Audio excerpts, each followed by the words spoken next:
stay here a little longer in this body.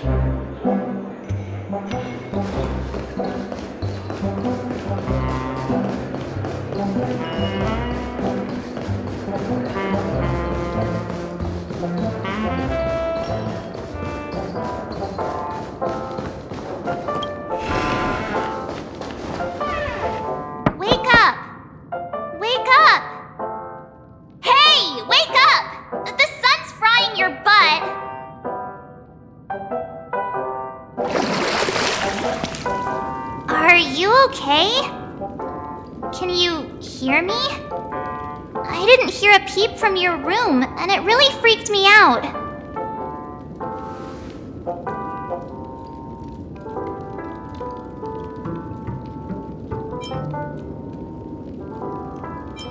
You're not dreaming. We're in the Reverie Hotel. In the real world. The Order's dream is over. Even though it's been a day, I still break into a sweat when I think about it. Our trailblazing expedition almost ended in Penacony. I'm so jealous that you got a good night's sleep. I was traumatized and too scared to even close my eyes. I thought if I fell asleep, I'd never wake up again.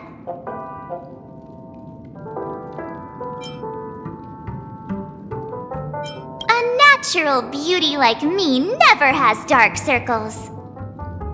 The Stellaron was sealed while you were sleeping. The ordinary people in Penacony have no idea what happened. They just feel like something's missing from their memories. The family's official statement was like, "The Charmony Festival was attacked by an unidentified Stellaron and came to a halt." After all, they can't just reveal the truth about the Order. Now, all the major lineages, except for the Oak family, are dealing with the aftermath. The family has invited the crew to the Radiant Feldspar as witnesses for an important meeting. Everyone's waiting for you, so hurry up and pack. We're leaving as soon as you're ready.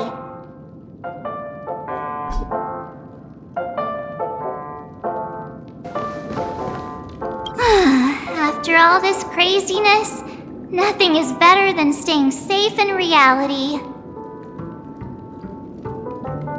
It's a massive airship, and it's awesome! I heard it's never shown to the public. Only VIP guests of the family get to board it and enjoy the breathtaking views of Penacony. The Iris family sent us a bunch of souvenirs. Fruit baskets, plus this fancy button model. After you're back on your feet, you can enjoy them all. We're pretty much celebrities on the planet of festivities now, aren't we? The Stellaron was sealed while you were sleeping. The ordinary people in Penacony have no idea what happened. They just feel like something's missing from their memories. The family's official statement was like, "The Charmony Festival was attacked by an unidentified Stellaron and came to a halt." After all, they can't just reveal the truth about the Order. Now, all the major lineages, except for the Oak family, are dealing with the aftermath.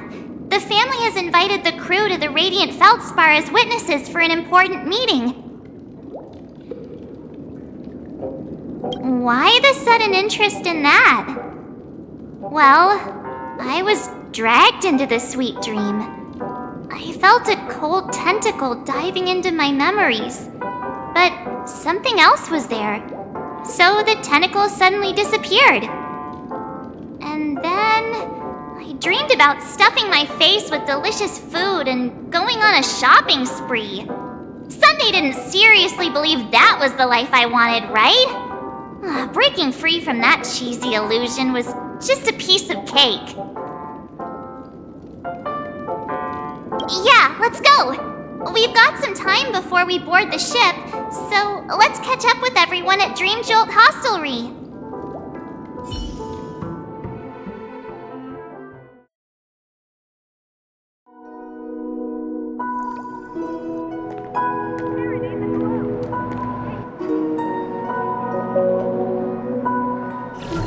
How extravagant, just like Epsilon. How was it? Did it live up to your dreamscape expectations? You already asked that when we first got here. Yeah, and you said no back then. But after all this madness, I'd say you've grown fond of it. Oh, just a heads up, you're still on the Bloodhound family's wanted list, so keep a low profile.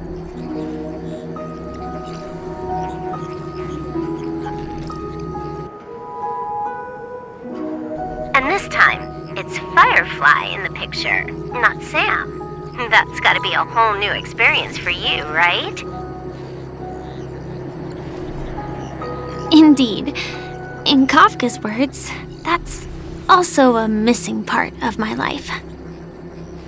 Still, it'd be quite inconvenient if I can't move freely. Could you help me out, Silverwolf? I knew you'd say that. Don't worry. I've hacked all the systems and left no trace. Don't do anything that may draw attention, and don't talk with guards. They might recognize you. Keep these 2 points in mind, and you can go wherever you want, unbothered. Thank you. No problem, Miss Samuel. I love this fake name. Now that we're done here in Penacony, what will you do in your free time? I hear the Genius Society is here. How about we go stir up some excitement? Well, you know my script isn't over yet. I didn't bring you back to hear an answer like that. Don't worry. The script says that I'll experience 3 deaths, but also receive an unforgettable reward on the planet of festivities. How will I know if I don't try? All possibilities exist until the outcome actually happens, right? You may not realize it, but you have a bad habit. Whenever you seem to be asking a question, you've already made up your mind, and no words will dissuade you. Anyway, Kafka asked me to pass on this message. If you see anything fabulous in Penacony, get one for me too. Just swipe my card, you know the pin.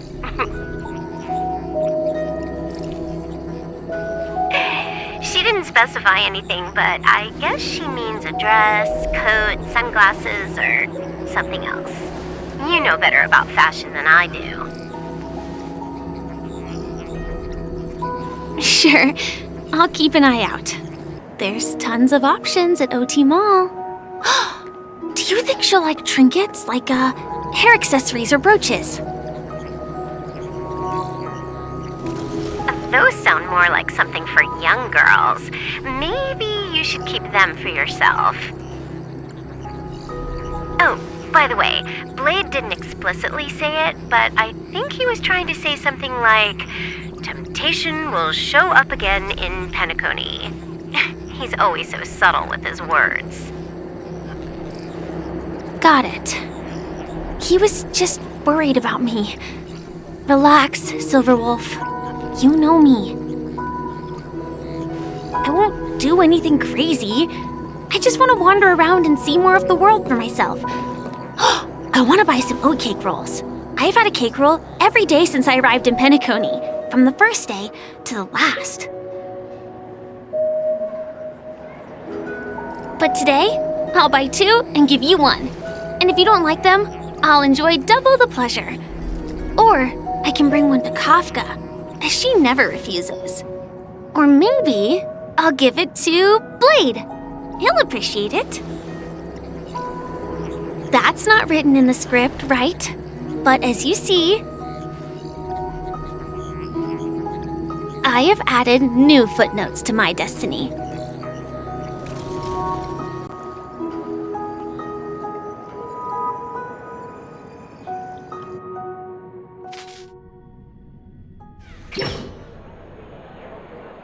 Welcome, Director Topaz.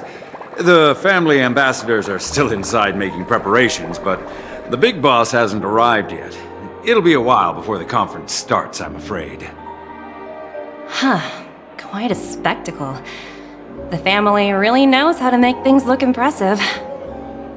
I thought they would choose a more formal and low-key location for the conference. I didn't expect them to go with a luxury airship.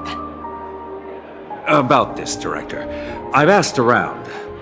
This airship, named the Radiant Feldspar, belongs to the Alfalfa family. This conference between the IPC and the family will have a direct impact on Penacony's future. Such an important event should have been held at well, somewhere secretive in the moment of morning dew. The atmosphere here, it doesn't feel serious enough.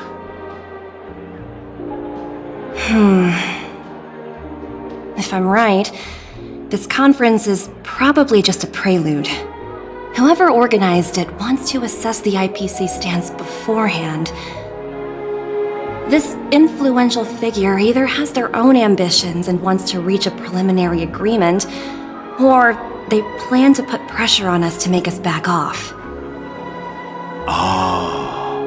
Your mind is always so sharp, Director Topaz. And when the big boss arrives, please remind her to be cautious and watch out for any traps. Thank you for the reminder, but I don't think that will be necessary. When she's at the table, it's the others who need to be cautious.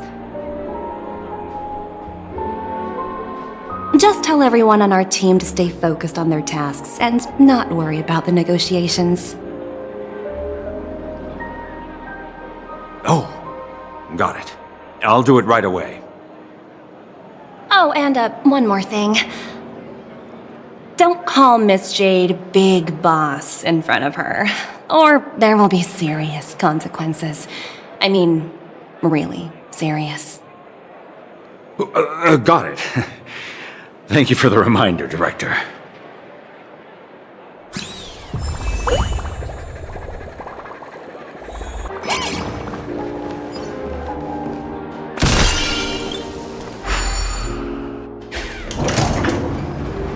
None of the important figures have arrived yet. Huh. Looks like the conference won't be starting for a while. Such a bustling place. I think I'll take a little walk around.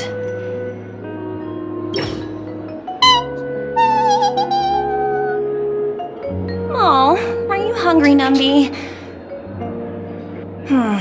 Food in the dream. Shouldn't taste bad, right?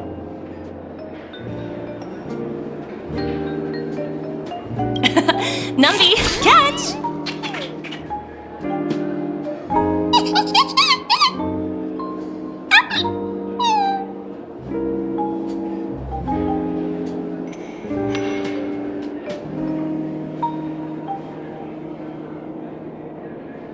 Oh, looks delicious, huh?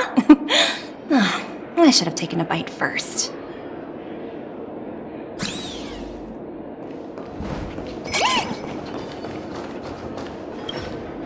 So many buttons. How many centuries would it take to press them all? Huh. Didn't expect those pooches to actually recycle them all. Huh? What are these?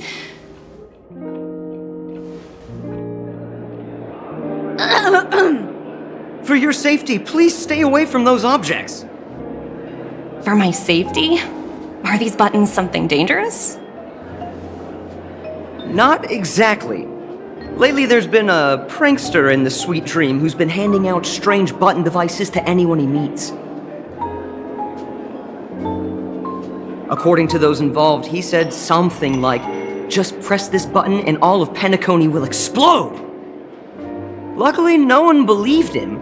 Still, the Bloodhound family collected these buttons just to be on the safe side. What will happen if you press it? Hasn't anyone actually tried? Well, perhaps you don't know much about Penacony? All the guests here have one thing in common. They're terrified of death. Anyway, the family will deal with these things. Please kindly keep your distance.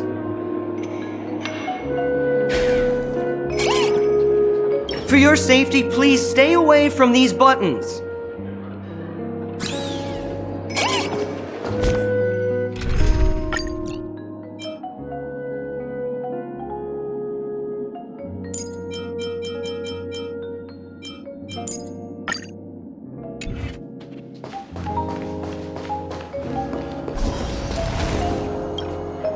Greetings, madame. What can I do for you? Hello. Could you tell me more about the Radiant Feldspar? I assume you are the ambassador of the IPC Strategic Investment Department. It's my honor to assist you. The Radiant Feldspar is owned by Mr. Odie Alfalfa, head of the Alfalfa family. Mr. Alfalfa invested a significant amount in building this luxurious airship an Ember era ago, and it has been sailing across the 12 hours of the dreamscape ever since. Oh, so it's owned by old Odie himself. No wonder the ship is so lavishly decorated. Indeed, Mr. Alfalfa has impeccable taste. Only the most prestigious guests are invited by the Alfalfa family to board this airship. Please allow me to continue my introduction. The Radiant Feldspar had been cruising over the Sea of Dreams in Penacony for an entire Ember era. But its voyage was temporarily halted due to the recent reverberation. Reverberation? Such a formal way of putting it. You're really downplaying the whole thing. I apologize. Please continue. Following the previous reverberation in the Sweet Dream, the Radiant Feldspar had to suspend its voyage temporarily. Thankfully, the factors that disrupted the dreamscape have been resolved. However, due to, well, certain special reasons, the Charmony Festival originally scheduled at the Penacony Grand Theater had to be temporarily postponed. So, Mr. Alfalfa suggested relocating the Charmony Festival to the Radiant Feldspar, taking this opportunity to announce the resumption of the airship's voyage. Ah, well, that would meet the family's needs and also create momentum for Mr. Alfalfa himself. Quite fitting for a legendary tycoon like him. Thank you for explaining matters to me. Goodbye.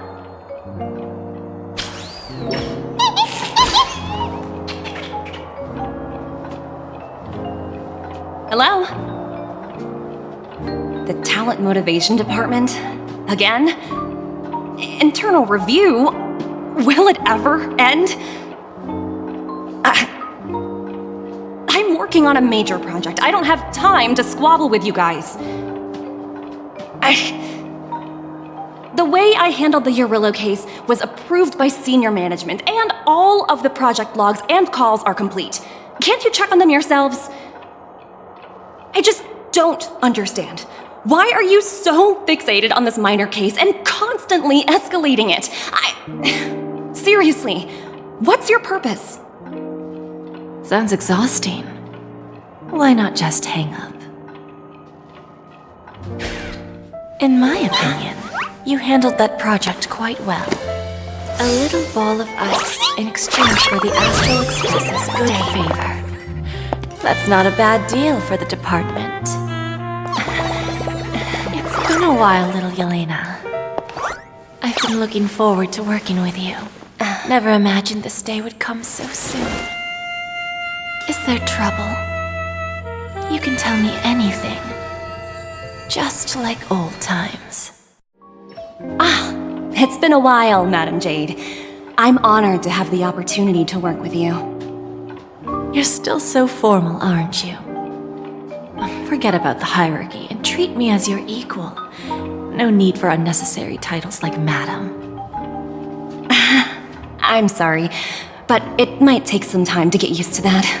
After all, you are a senior. Well, now that we're both members of the 10 Stone Hearts, I need you to be at your best, especially since the upcoming negotiations leave no room for error. As sharp as you are, I'm sure you've figured out the true purpose of this conference, right? I believe old Oti has taken it upon himself to test our limits before the official negotiations between the IPC and Penacony. That's true, and it works in our favor. Do you know why? If we can reach some sort of agreement with old Oti beforehand, and gauge our opponent's boundaries, our future negotiations will go much more smoothly. That's the obvious benefit. Exactly.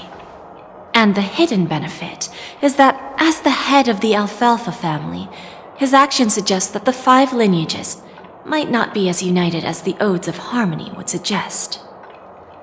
As long as the influence of harmony hasn't completely permeated their core, personal desires will always have their way. Thankfully, influential figures in Penacony haven't entirely suppressed their own desires. It's similar to the power struggles within the IPC. The supposed all-for-one philosophy shared by the 5 lineages. It's just a slogan now that the Dream Master has gone. After the downfall of the Yoke family, old Oti's faction became the dominant force in Penacony. Even if we consider only the succession order, he's the longest serving and most senior among all the family heads. Yes, that's exactly why we need to handle the conference following an agreed-upon strategy. It's like playing a game of chess, where every move needs to be carefully thought out. Absolutely. The 3 steps of negotiation. Listen, test, and strike. That's what you taught me. Pretty clear. Although, you seem to have changed the order in the Yarilo case. That was based on my personal experience. I apologize for interrupting your conversation, but the family head is ready to meet the ambassadors from the Strategic Investment Department. Time to get to work. Let's prepare ourselves and meet that esteemed supporting actor. Remember, our goal is to create an opportunity for the IPC to enter Penacony. Aventurine has already made a small opening, and you and I, we're going to tear it wide open.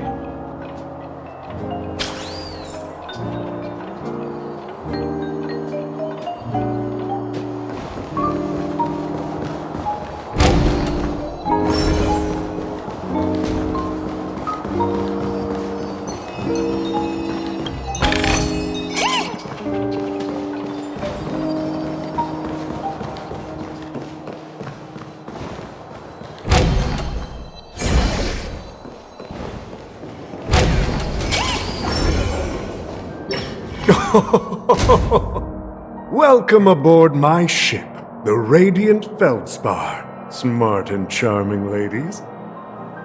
Please, have a seat.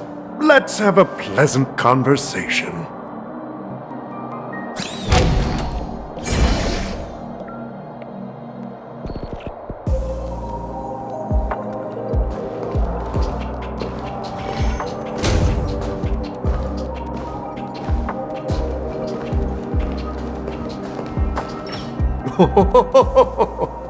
Welcome aboard, my dear ladies.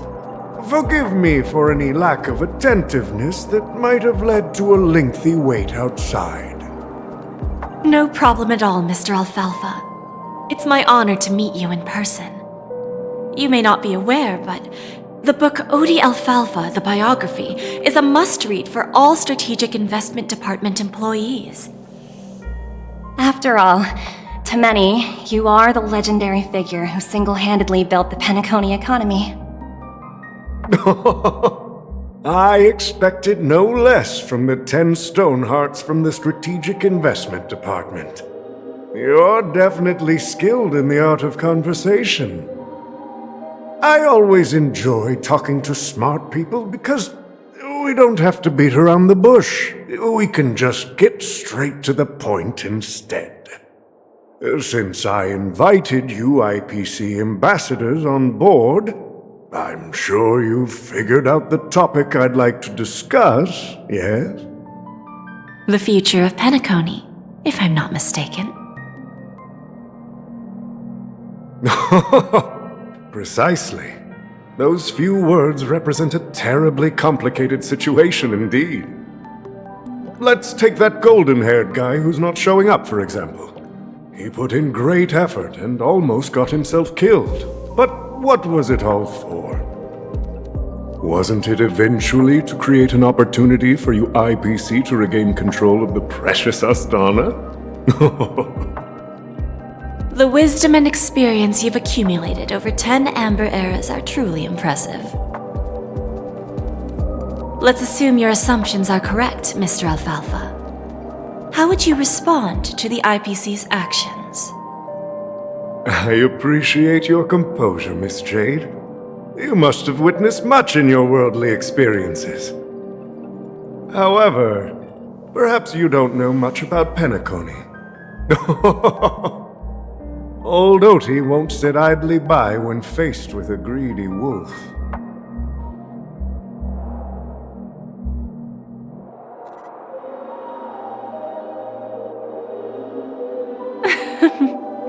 Please, go ahead.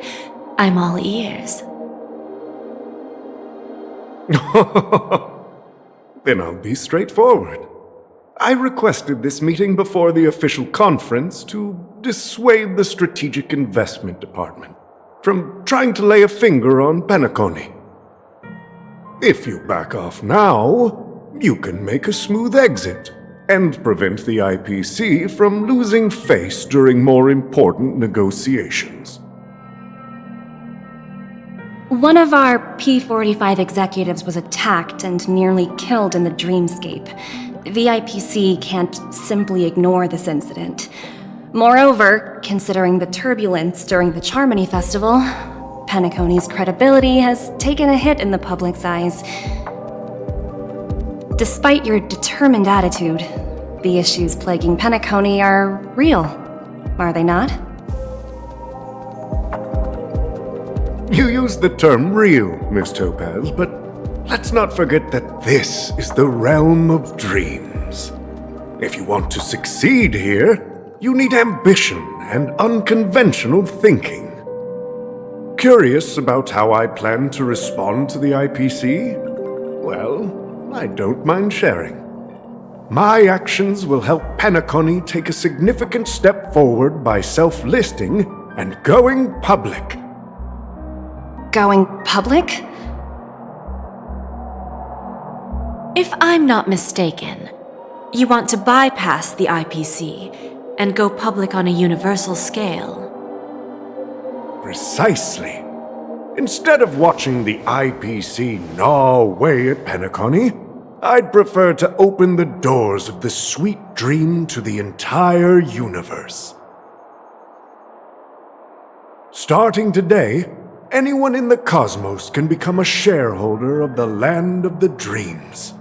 This is the path of harmony I'll choose.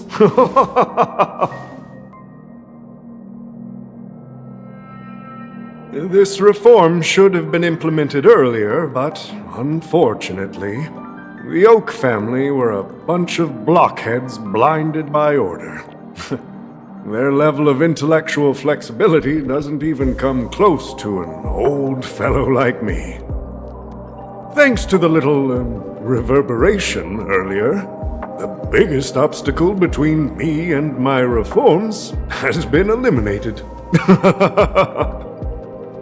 The Alfalfa family will publicize the financial results of Sweet Dream Paradise, so that the entire universe can see that despite the catastrophe, Penacony still holds immense potential and opportunities, and that the family remains confident in its future.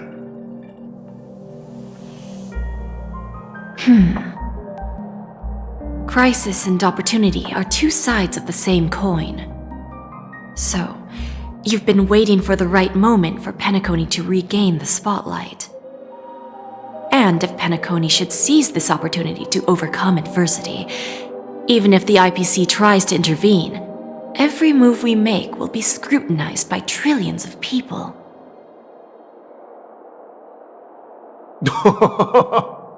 Now I'm convinced that you've indeed familiarized yourself with my biography, Miss Jade. So, about your next move. Please, consider it carefully. Indeed. We need some time to digest such a wealth of information. I suggest we conclude the first half of our conference, Mr. Alfalfa.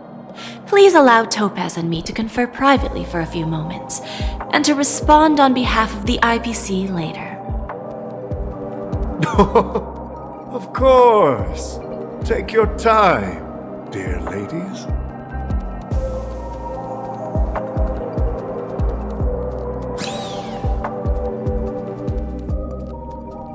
The Alfalfa family had a meeting with the IPC? I got this information from a message sent by that IPC ambassador. He said it was to return the favor. It's not hard to imagine. Penacony today is pretty much like the frontier prison it once was, with external forces casting greedy eyes and the undercurrent of order lurking within. Instead of falling into a situation where they are plagued by both external and internal threats, Penacony would rather take a step back and invite the IPC to negotiate at the table, ostensibly to cooperate, but in reality, to secure more opportunities for their own survival. Well, no wonder they sought the mediation from the Astral Express. In your opinion, who should we stand behind? I don't think the followers of the Harmony are completely innocent victims in all of this. For reasons unknown, they have a strong desire to smooth things over, which leads to speculation about their motives.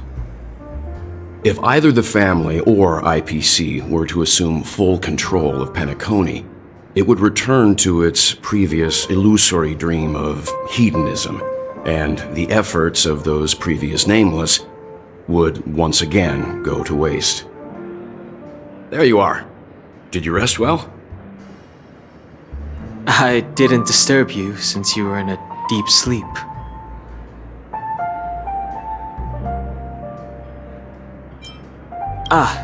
She went to negotiate with the family as a representative of the crew.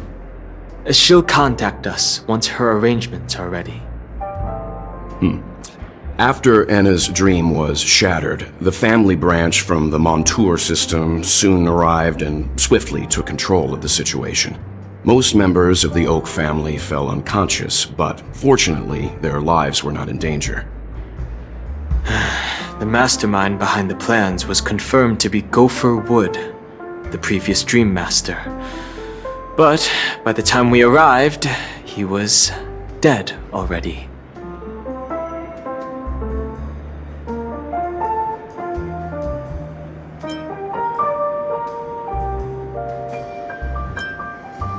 That's what we're about to witness on the Radiant Feldspar. Ultimately, the public perceived the incident as an attack by evil forces targeting the Charmony Festival. They believe the family failed to safeguard the sweet dream, significantly eroding their credibility in the process. While quite different from the truth, this appears to be the outcome with the least impact. After all, you don't know who's awake and who's pretending to be asleep. Well, they'll open their eyes in the face of danger. Once the danger subsides, they'll embrace the sweet dream again. Here's a toast, with 3 glasses of Glory of the Trailblaze to all of you. Yeah, it's good to see you all again. Although we might be saying goodbye again after this reunion. When will the Astral Express leave Penacony? We'll stay a bit longer, but not too long. So, this is our final meeting then? If this is a farewell, then it seems to be missing something. Music? Atmosphere? Maybe a special drink to honor those who are not here. Let's see. The mixed drink should be solemn, dignified, and unique, as we'll use it to pay respect to those fallen heroes. To the nameless resting in peace, and to Gallagher.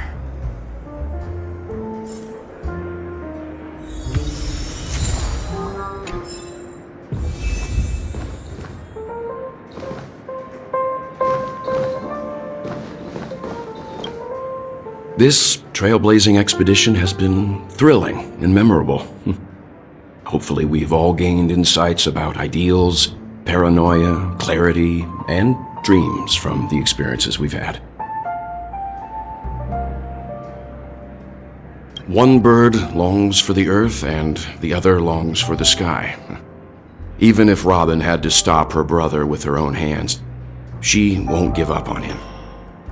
However, facing punishment from the Harmony is inevitable. He will face a trial. As for further details, the family would rather not disclose them.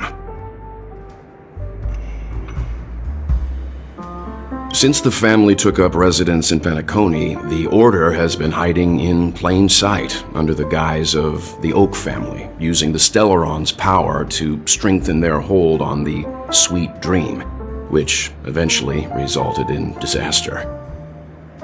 That's the claim the family makes. Whether they were truly unaware of all this is a delicate matter. Venturine's efforts finally earned the IPC a seat at the table. As a result, a more senior representative arrived in Penacony and initiated negotiations with the family. As far as the Astral Express is concerned, the IPC will make for an invaluable ally during the negotiations to prevent Penacony returning to its former ways.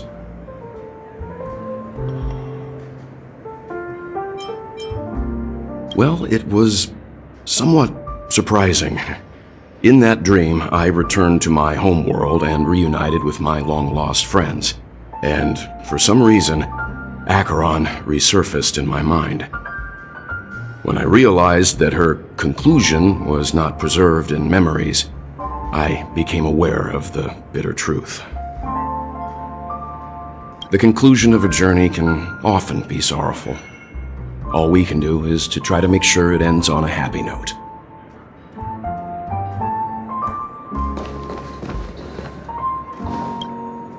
It's rare for all passengers to leave the Express together during a trailblazing expedition.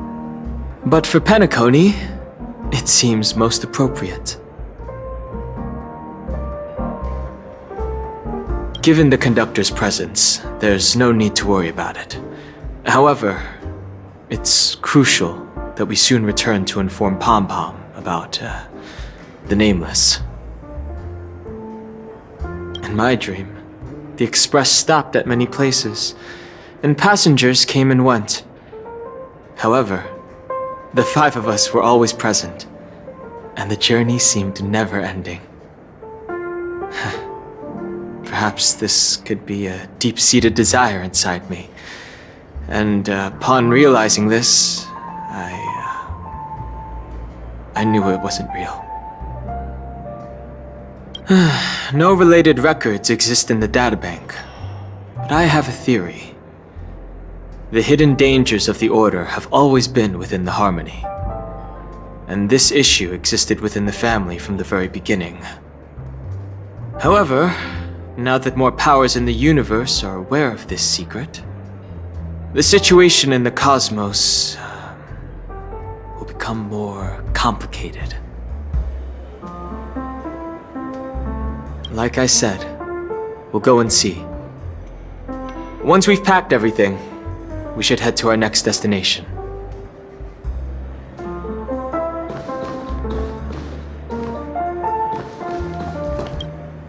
Ready to mix your drink? I'm not sure. I haven't seen him since our last meeting at the lounge. Come to think of it, he always did come and go quietly. We used to discuss everything here. But every time he'd leave, I'd realize that I didn't know him at all. Such is the mystery that is Gallagher. I have a hunch. Perhaps he's already fulfilled his wishes and won't be coming back. Before we start, would you like to talk to your friends? We have plenty of time. All right, as you wish. I think I have an idea about what drink to make. Would you like it bitter or sweet? It's up to you. Choose the flavor that suits you best at this moment.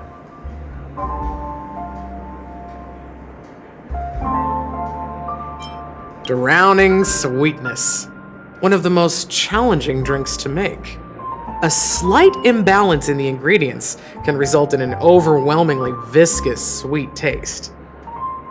However, with the right ratios, you get a uniquely sweet drink with a lingering aftertaste. Not a bad choice. Let's start mixing.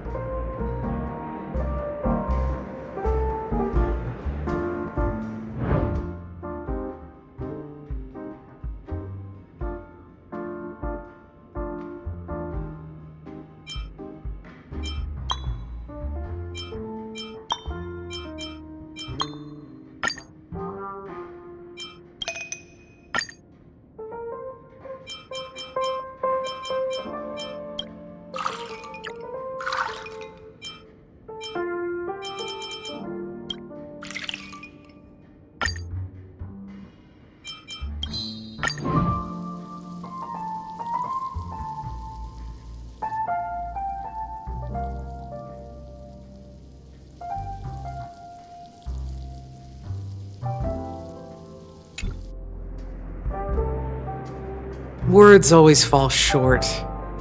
If you want to bring closure to past events at this lounge, there's no better way than mixing a drink. Blend all your memories and emotions together and stir them well. Through the filter of time, what remains in the glass is something to savor. Well, it's done. Here's to the nameless resting in peace, and to my friend Gallagher. The spirit of freedom will spread far and wide among the stars, and its legacy will be more timeless than a pastoral song. We're not accepted by the outside world, so we've gathered here. And one day, our souls will return to the same place. Cheers.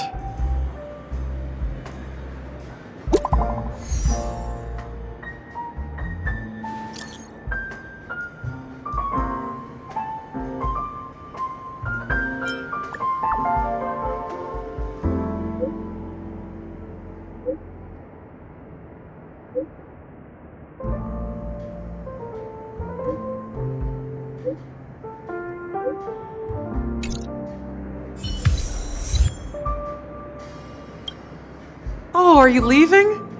Well, then take this with you. I've mixed more of this last special drink for you. The past shouldn't be forgotten. So I hope it brings back the flavors of Penacony. Thank you. I'm sure it'll leave a lasting impression. If you happen to run into Gallagher, make sure he has a sip too. I know his tastes, and he'll be thrilled.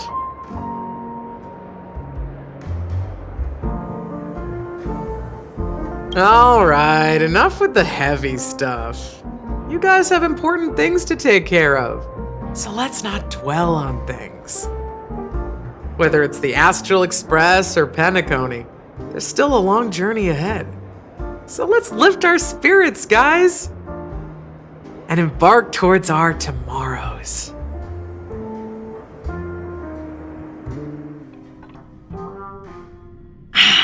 Old Odie is a tricky opponent. I didn't expect him to take the risky step of going public at such a critical moment for Penacony. Indeed. He's definitely bold. It's that kind of boldness that made him the Odie Alfalfa he is today. Still, the outcome is uncertain. Shouting loud doesn't necessarily carry any weight. What about the phone call I asked you to make, Topaz? They agreed, but it'll take some time before they arrive. Just as it should be. The sweet dew should be served after the bitter poison. Looks like we'll be skipping the exchanging apples step this time around. Now that we're dealing with a greedy merchant, a simple apple wouldn't make a difference. Well, I guess I included myself in that remark too. Now I'm a bit curious, Topaz. Do you think Penacony is a quality asset? Yes. Despite its recent calamity, Penacony remains a top quality asset within the cosmos, with good credit, lucrative potential, and promising prospects. Well, that's obvious, but what I truly wanted to know is, this project is obviously too bland for your taste, isn't it? That's true. I wouldn't be here if it weren't for Venturine. But despite that, you trust him. You even entrusted him with a cornerstone, something as precious as life itself, to finish this gamble. Are you not in the same boat, Miss Jade? Without us playing along, your Jade Stone wouldn't have made it across the border so easily, allowing you to see all desires that flow through dreams to gain a bargaining chip in negotiations. That's why I'm willing to stake my Topaz Stone to cover for you. It's like one big, elaborate game of chess. Once that kid sets his mind to something, nothing can stop him. Not even fate. Well, at least he's still alive, and that's the best outcome. Looks like we've strayed off topic, Miss Jade. Should we discuss our next steps? No need. I'll go it alone. Meanwhile, you can go greet our honored guest and wait for my message. Okay. Is that Robin? Huh. She's also here on the Radiant Feldspar.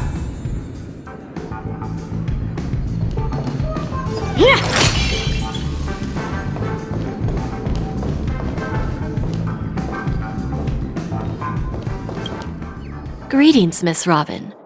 I didn't expect to meet you here. Miss Jade? Greetings.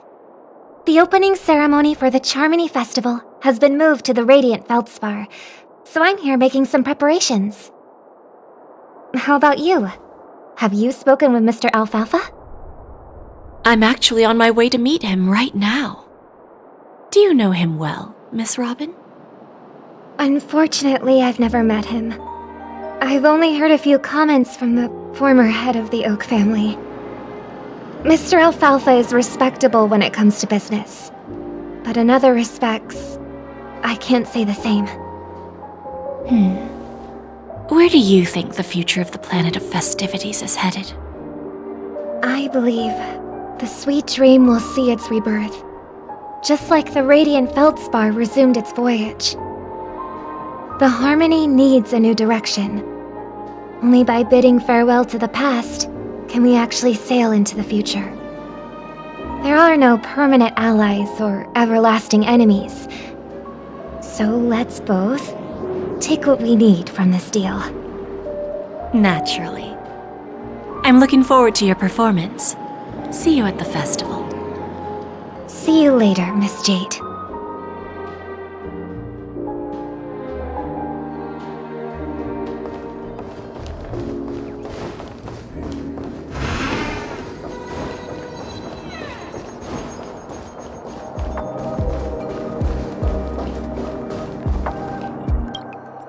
Thank you for your patience, Mr. Alfalfa. Let's continue our discussion. Figured out something already, Miss Jade? But where is Miss Topaz? Topaz has something else to take care of. You'll be seeing her later. Talks can still continue between the two of us. Is it just me, miss? Your tone sounds very different now.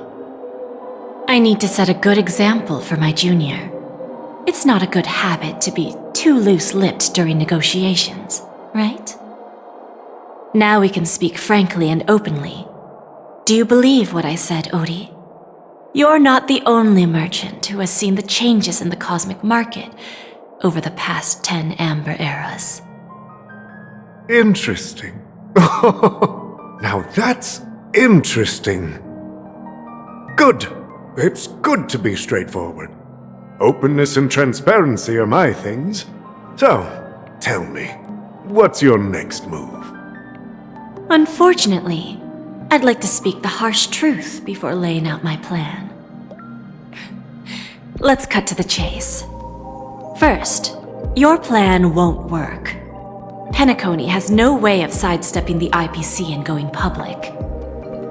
Second, you can't stop the IPC from entering Penacony. We've got all the time and connections in the world to find a way in. We'll keep tearing down and rebuilding this place until the Asdana system gets used to the IPC's ways again. Now, I'm repeating your words exactly. If you don't want to be a laughingstock and have everyone gunning for you at the official conference, you'd better drop your little pie-in-the-sky plan. Oh, interesting. Indeed. You surely have a way with words. Now, I'm curious to know what you have up your sleeve. Mr. Alfalfa, let's not forget that the IPC controls the biggest interstellar publicity platform. More than half the news networks in the universe take their orders from us. The moment news spreads about Penacony going public, trillions of customers will immediately receive a message like this. The family's protection for Penacony has expired. Any mishaps in the dreamscape could result in permanent brain death. Care to guess how many ways we have to turn alfalfa credits into worthless junk within a measly 24 system hours? With the entire cosmos keeping a close eye on Penacony, I assure you, it won't be too hard. You really think you can pull that off? Even from Pier Point, as distant as it may be, I'm more than capable of keeping you on a tight leash. However, if you agree to give up that half-baked plan to go public, the IPC will assure you that we'll never jeopardize the interests of the family heads under your leadership. After all, we also need allies here in Asdana. The IPC can assist Penacony with financing, starting by acquiring 30% equity shares. With our financial support, stabilizing and rebuilding Penacony will be a piece of cake. 30% equity, you say? Who can guarantee you won't want more in the future? That's the brilliant part of it all. The answer is simple. No one. There are no guarantees. It all hinges on self-awareness and mutual respect. However, the board of directors will consider the interests of the family heads to some extent. You're a smart merchant, old Odie. Isn't the whole purpose of this elaborate game to showcase your business acumen and seek more benefits for the family? It benefits us if we both take a step back. And if that's not enough for you, I'm pretty sure that another goal of making Penacony go public is to expand the influence of the Planet of Festivities and attract more customers. I understand your concern, and I have a solution for that, too. Fine. Now I see your sincerity. As the head of the Alfalfa family, I don't think I have any reason to refuse your offer. However, as their chosen one, I still need one final answer. Go ahead. I'm listening. When I was a child, I heard the adults recite the tale of the ancient Amber Era, about the ascension of Shipe, the Harmony, and the downfall of Enna, the Order. The Order and the Preservation used to be close in ancient times.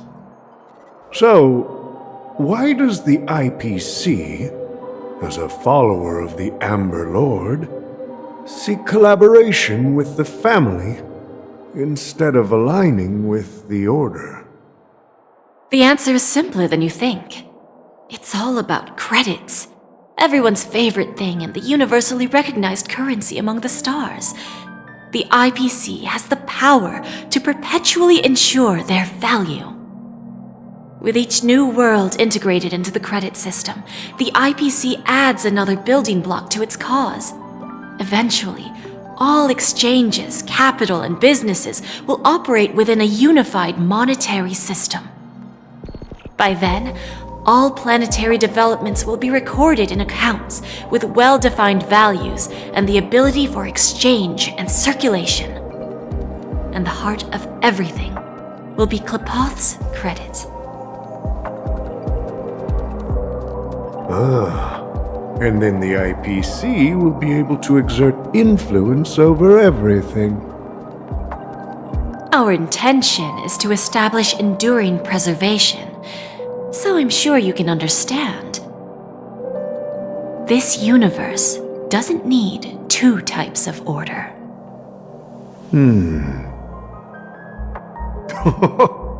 Well said. Now you've convinced me. All right. Tell me your solution. Let's see if we're thinking the same thing. Then let's continue our conversation. Please, Topaz, invite Sweet Dew to join us at the table.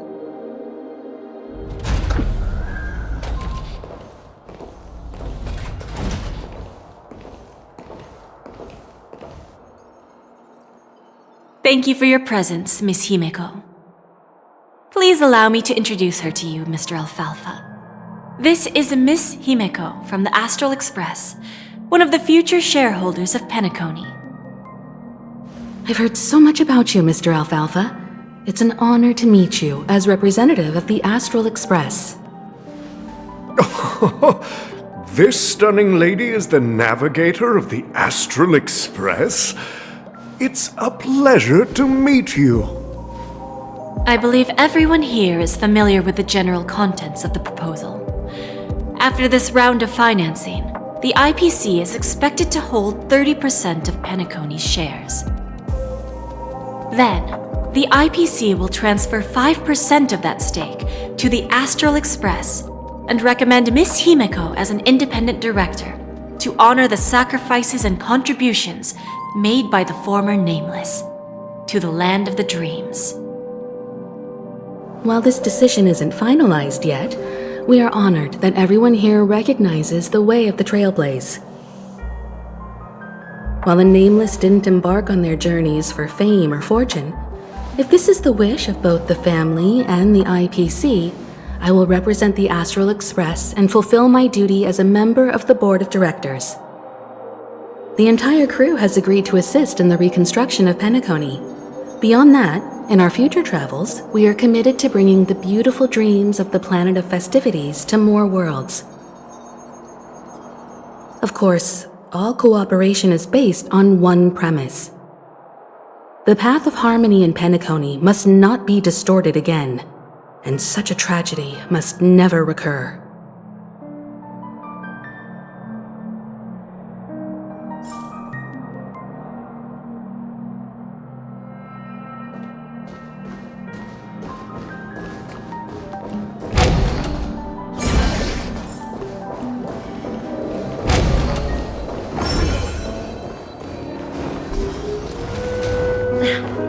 Watch yourselves.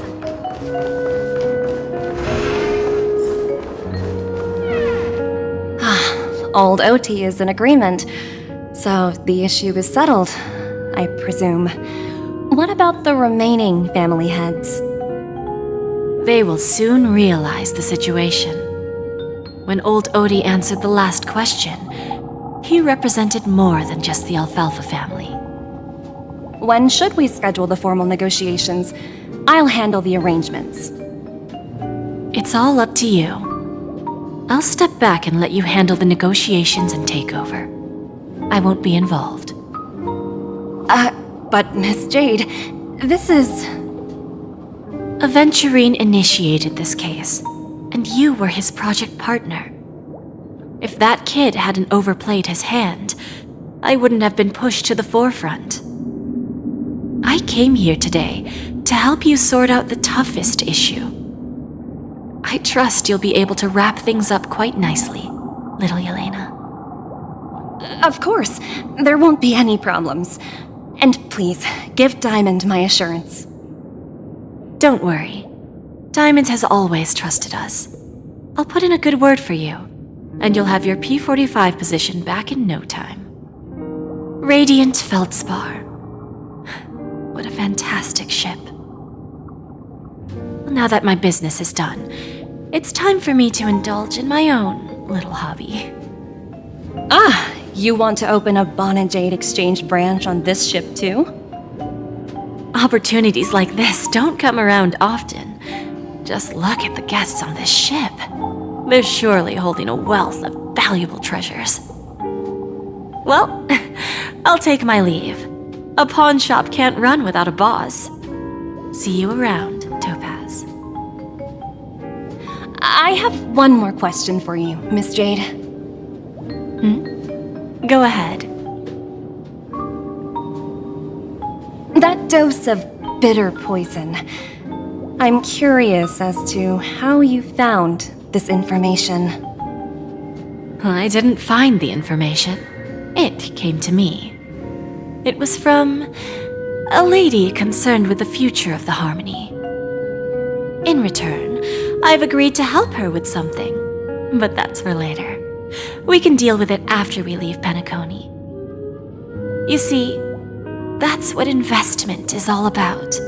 The seeds of opportunity are already sown. They only need a little bit of nourishment to take root. And then after, all we need to do is wait patiently. Like right now, for example. It's just about time my final guest boarded the ship.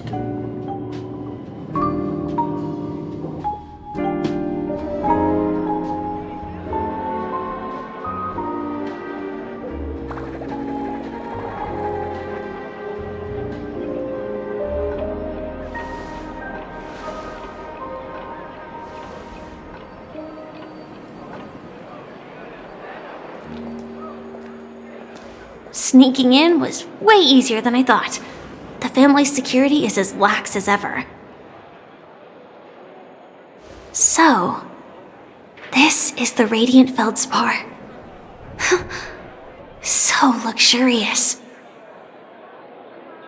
A pawn shop that grants wishes. Is there really a place like that on the ship? I'll find out for myself if the rumors are true or not.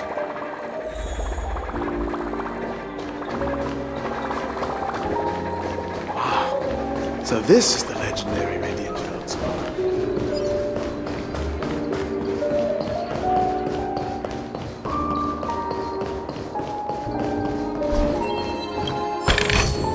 Inspection complete. Nothing suspicious. Is that her? Huh. Vanished in the blink of an eye. So the Astral Express is here too. By the way, there's one more thing. Mr. Alfalfa and I discussed it. I'll present a gift to the Astral Express on behalf of the family as a token of gratitude for the Nameless's contributions to Penacony. Please help me with the necessary arrangements. Right away, Miss Robin.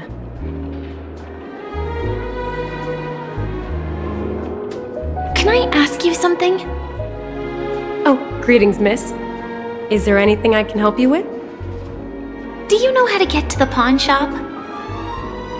Pawn shop? Ah, you must be talking about Lady Bonajade's place, right? I heard she offers, special services there. I've marked the pawn shop's location on your device. Please feel free to check it out. Lady Bonajade. I think I've heard that name somewhere before. Was it from Silverwolf? Come to think of it, she disappeared after mentioning that she was going to meet with the Genius Society. I wonder how things turned out for her.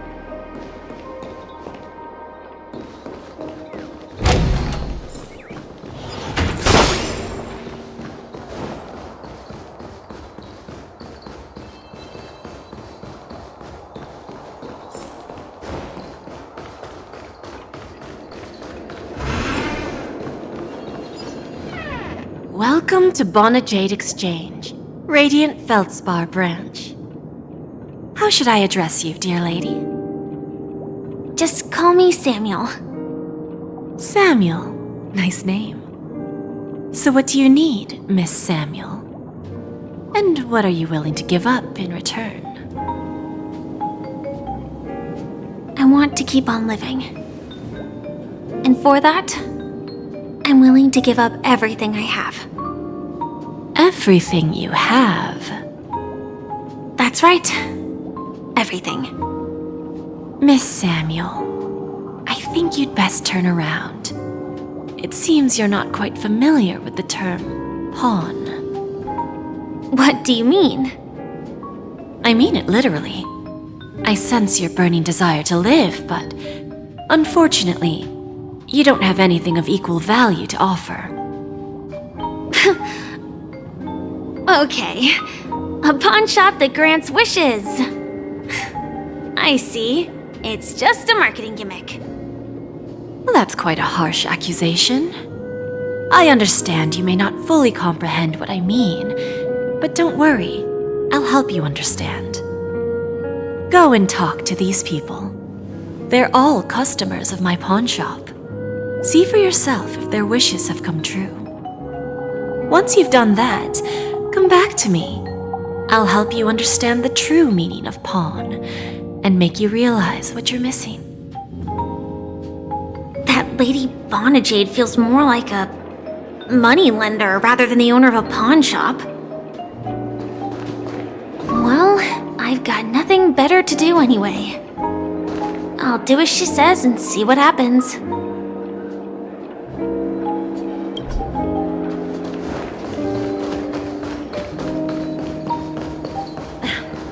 Watch yourselves in front of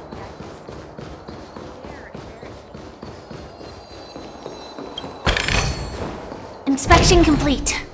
Nothing suspicious.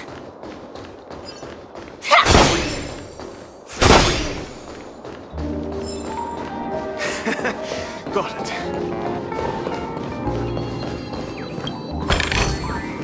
No danger detected.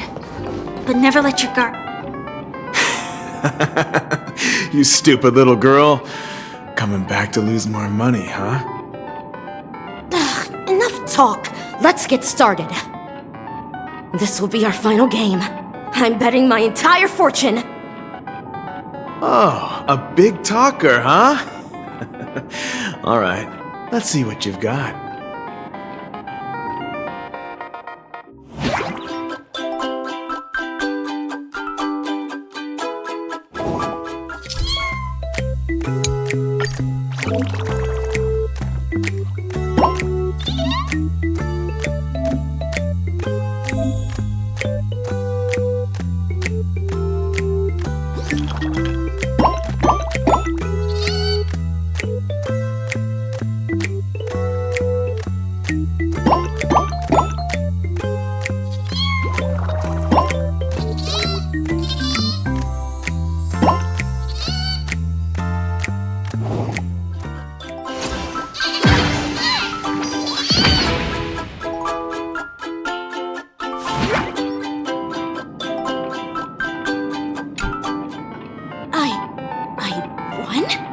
I actually won! This can't be! You lost to me 10 times in a row. How could I possibly lose to you at such a crucial moment? It's true! Lady Bonajade has truly blessed me! Finally, my luck has turned for the better. Great new era for Stacy. The master gambler has arrived.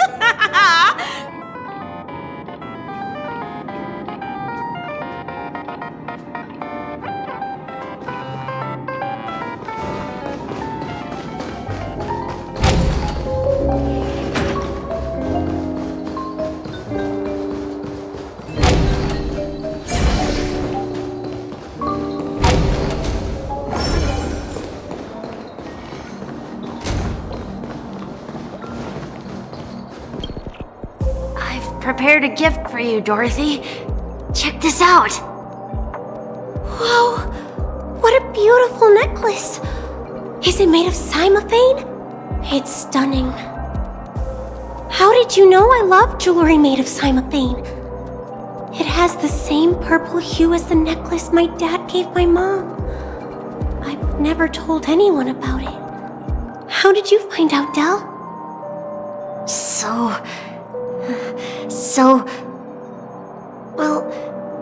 Will you go out with me?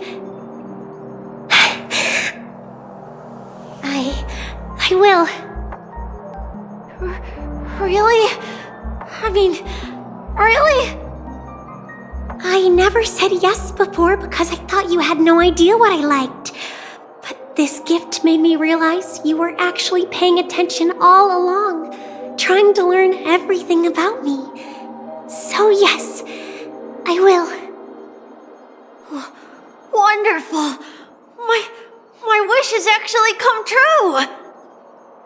So, shall we go, Dorothy? Let's go outside and enjoy the stunning views of the 12 hours! Yeah, let's go.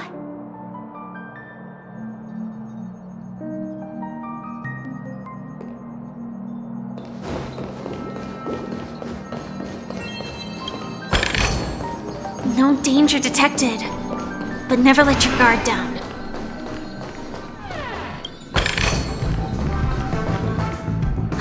Hey, did you see that? The gray-haired one outside. Don't look around, just focus on your drink. Seriously, they look like a total lunatic. Is that her?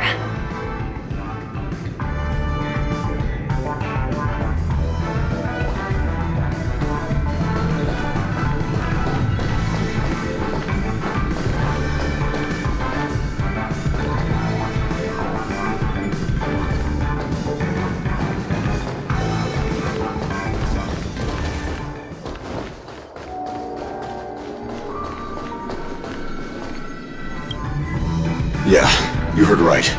I've got him. He's been hiding at the Moment of Soul in Penacony, using a fake identity. And he even posed as a professor at Paperfold Academy. I've made a deal with the family. I'll leave the extradition-related paperwork to you. How'd I find them? Well, let's just say I had some help from an influential figure. Don't ask for the details. 22 years. Yeah. 22 years of chasing this guy all over the cosmos. You know, never thought it'd end up like this. Right here. I'm gonna hang up for now, partner. I need to raise a glass to myself.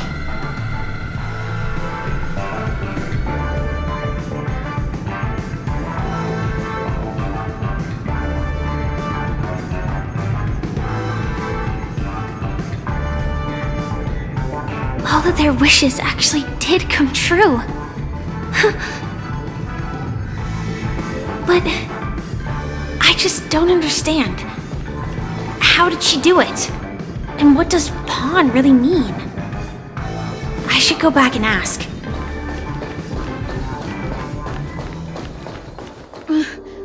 Chirp, chirp. Origami bird. Hey, little birdie. Come on! Oh, calm down already! Everyone's staring at you.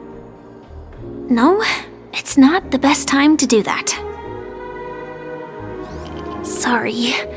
I'll catch up with you later.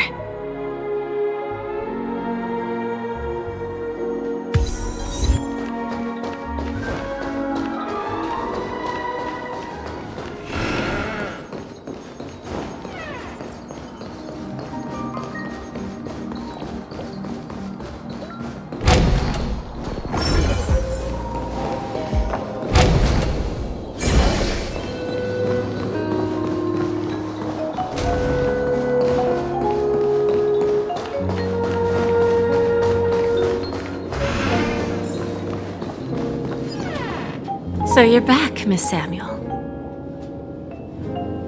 Yeah. I found those people.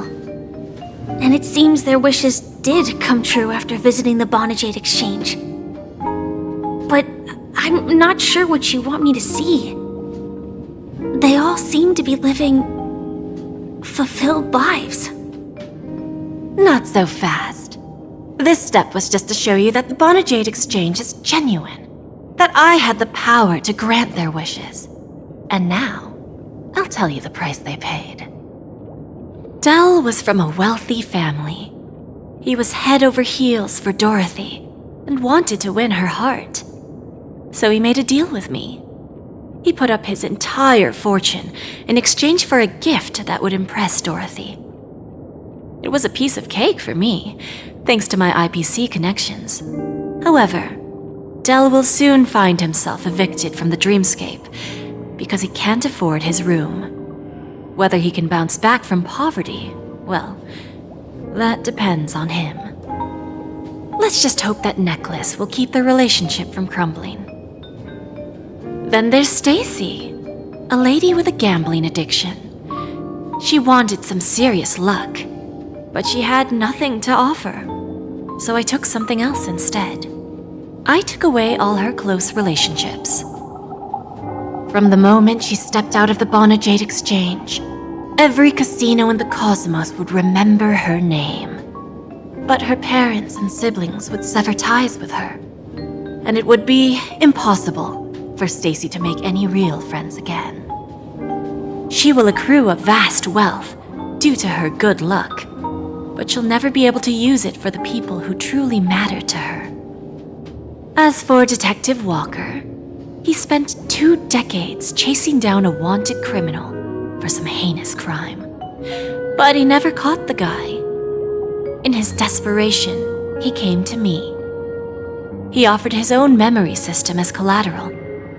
In due time, his memories as a detective will be erased, and he will completely forget his own identity and all the sacrifices he has made. Interesting, don't you think? I fulfill people's desires and grant them favors, and soon they come back to me with even greater desires. When people see others' desires get fulfilled, they develop their own desires. It seems like an endless cycle, but it does have a goal. In the end, I will get what I desire from this whirlpool. And patience happens to be one of my greatest strengths. So now, do you understand what you must give up, Miss Samuel? Or should I address you as AR 26710, a remnant of Glamoth's Iron Cavalry? I'm not surprised. You are much calmer than I expected. Entropy loss syndrome. Truly an unjust misfortune, isn't it? The higher-ups in Glamoth implemented such a failsafe within the genes of their warriors, just to make sure the Republic's most powerful weapons wouldn't fall into the wrong hands. As for the price, those Iron Cavalries weren't exactly seen as regular, independent humans, so there wasn't really a price to be paid. However, you are different. You're now a Stellaron hunter, a living being named Firefly. Naturally, you want to continue your existence, but with the firmament front gone, the people who know the secret and can cure the disease are nowhere to be found. Are you suggesting that the IPC has a remedy? Well, there might be a silver lining. That's all I can say for now. I see. It's no wonder you said I can't provide anything of equal value. Because nothing I own holds any meaning. So, you're going to ask me to personally restrain my partners to ensure my own survival? Unfortunately, that's not quite the case. Partners. A nice way to put it. Now I'm even more curious about the Stellaron Hunters. Each of you has your own identity and a special bond with each other. It's strong and intimate, and yet it allows for independence. Just as the 10 Stonehearts follow Diamond, you follow your own leader. I wonder what they are like, and if all Stellaron hunters are like you. Traveling on the path of finality, but struggling against your destiny. Attempting to move in the opposite direction. I really hope that one day, all of you will come and visit my pawn shop. I'll be waiting patiently for that day. Can I see this as an invitation? From Diamond to the Stellaron hunters while keeping the IPC in the dark? Consider it more of a personal offer from myself. It doesn't represent the IPC or the Strategic Investment Department. The Stellaron hunters have interacted with the IPC, but not the 10 Stonehearts. Our paths have never crossed. As for your offer, I can pass it along to my partners. But I have a question. You know who I am. And you must know that my partner is keeping an eye on this room. If she wanted to, she could let the entirety of Purepoint know about it within a few mere seconds. What drives you to take such a risk and extend this invitation on behalf of Diamond, even if it could lead to your downfall? Simply put, you and I are the same. However, unlike you Stellaron hunters or the Astral Express, we band together merely to obtain what we want. Each of us has our own past and destined ends, and on this journey, we have been invited by Diamond to join him. This journey could be either brief or long, as each of us carries a void in our hearts that can only be filled from the outside. So, Diamond made us a promise to divide the power of the Emanator of Preservation into 10 pieces and give each of us a cornerstone to fill that void. Mortal flesh is fragile, yet my heart is unyielding like the monolith. For without this resolve, the way of preservation would fade into oblivion. So, you understand? This pledge goes beyond a mere oath.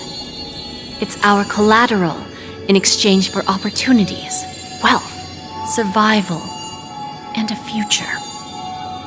And whatever we gain from it will fortify the Stonehearts in return, allowing us to achieve the great cause of the preservation when the war among the eons eventually comes.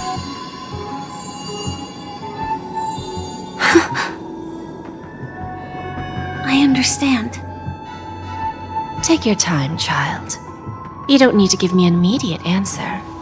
Like I said, patience is one of my greatest strengths. If fate turns that page, our paths will cross again. It's a shame, though, that this pawn shop can't give me what I desire. My last attempt in Penacony. Well, it ends with hope.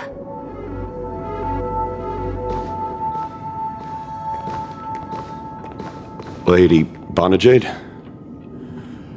I've come to deliver the collaterals promised.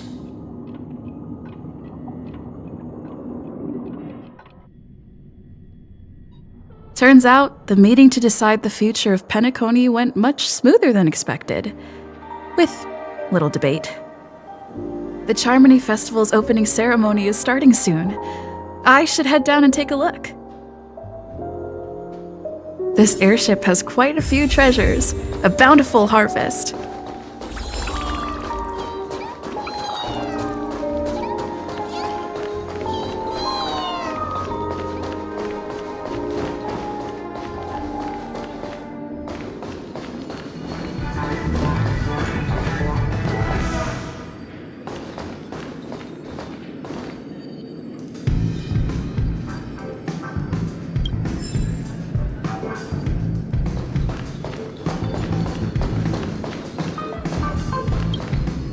Remember, I can take you out with just one shot whenever I choose.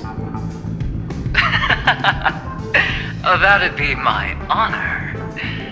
Don't worry, I hate cheating at the table. You better. Ah, look who's here. The great hero of the Astral Express.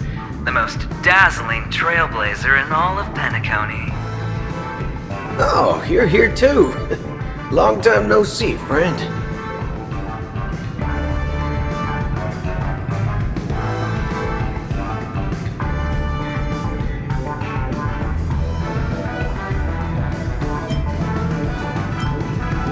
This fella is also tracking down that son of a gun.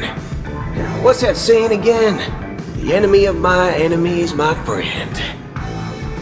But let's set aside those under-the-table dealings for now, partner. Don't want to spoil the festive mood of the Charmony Festival. Oh, I agree. Now let's congratulate Miss Trailblazer. I hear the family intends to thank the crew at the Charmony Festival. It's a real pity I can't personally be there to witness this.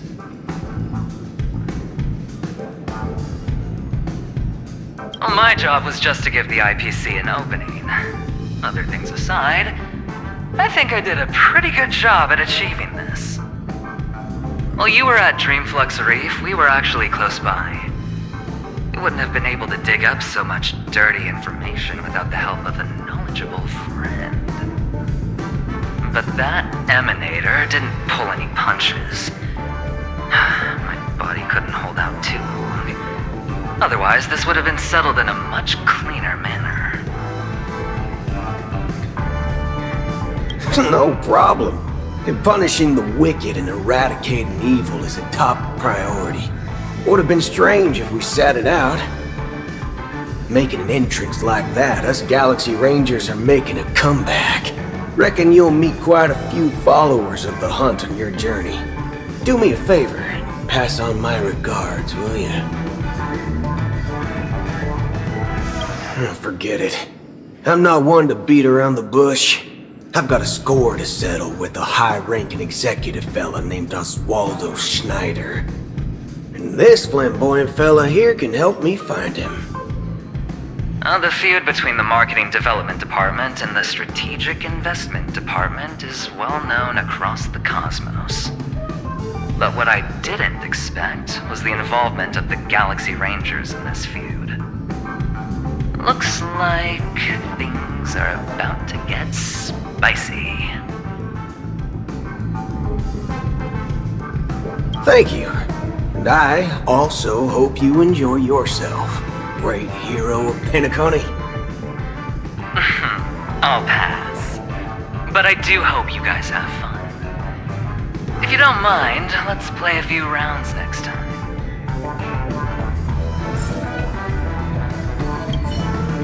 It's time to let down our hair and enjoy ourselves on days like this. I hope you can enjoy yourself to the fullest, oh great hero of Penacony.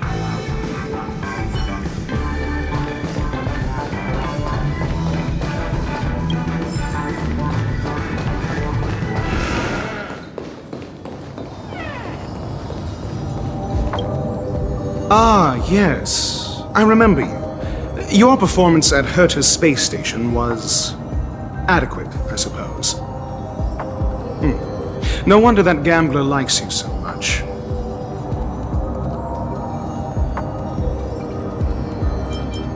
Don't try to emulate that gambler's penchant for attempting to be overly clever. I'll let it go this time, but this won't happen again. Very well. The Charmony Festival is about to commence soon. Take advantage of this unique opportunity. A blend of work and play is essential for superior knowledge absorption. The executives of the IPC and the Guild say that we are strategic partners. Yet, from my perspective, I am invariably the teacher, and he, along with you and every other individual, is the student. From this perspective, Aventurine isn't what you'd call an ideal student. Yet, he's also not utterly obtuse. Alas, the void within him can never be filled by talent and knowledge. Let's hope he doesn't turn into a philosophical zombie.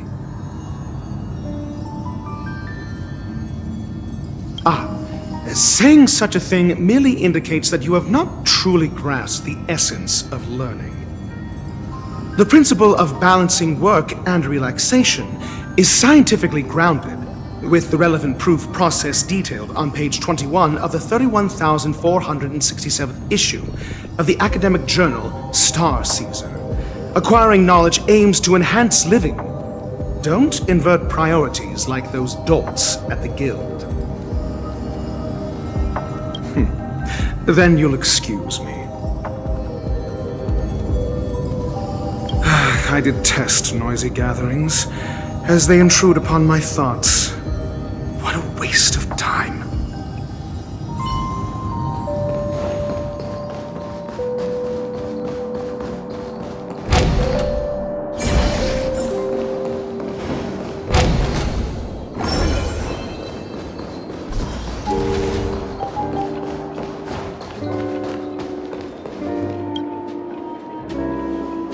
Well, if it isn't my old friend. It hasn't been long, and yet here we are again. How are you?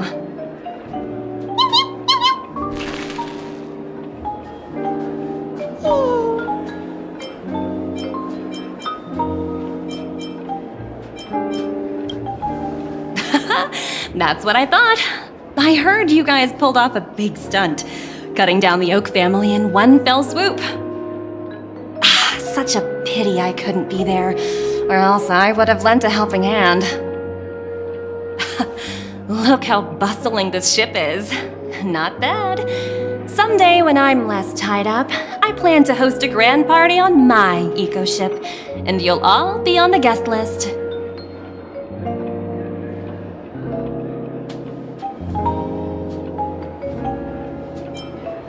Transform? What are you saying? Oh, I understand now. You're referring to Aventurine's cornerstone, right? Sorry. Compared to him, my ability is not as visual. Guess there's no harm telling you. The abilities of the 10 Stonehearts' cornerstones are all different. Some can even read your thoughts, grasp your desires.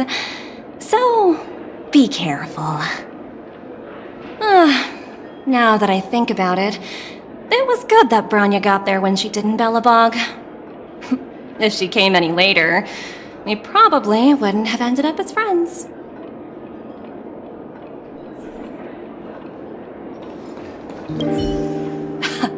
Look how bustling this ship is. Not bad. Someday when I'm less tied up, I plan to host a grand party on my eco-ship, and you'll all be on the guest list.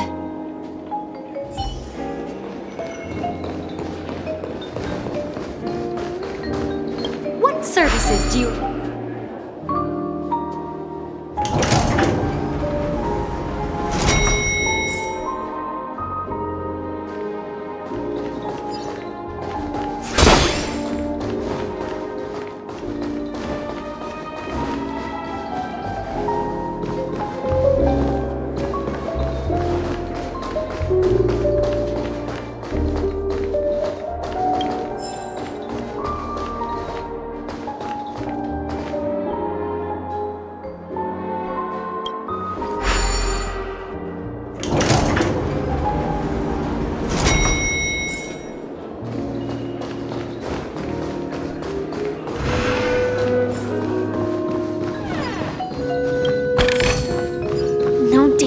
detected.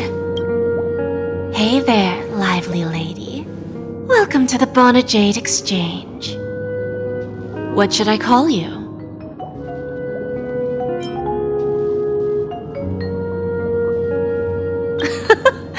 No problem. Let's just use this name. So, Miss, March 7th. What do you wish for? And what are you willing to sacrifice for it?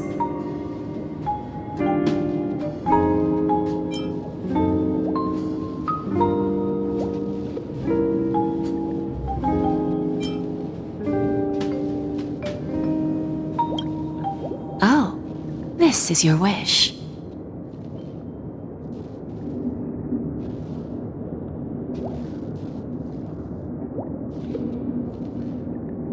Sounds simple enough. Very pragmatic. Then, let's discuss the cost.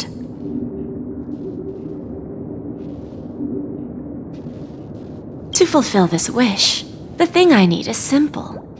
The tail of an animal. Well, it's a two-legged animal with black fur, a round head, and long ears. It's omnivorous and is prone to mood swings.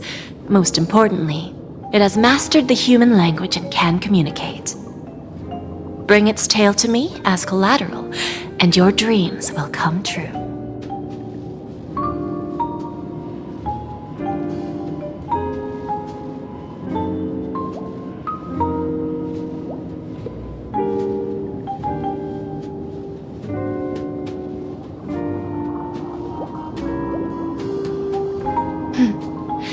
May fate bring us together again, Miss Trailblazer.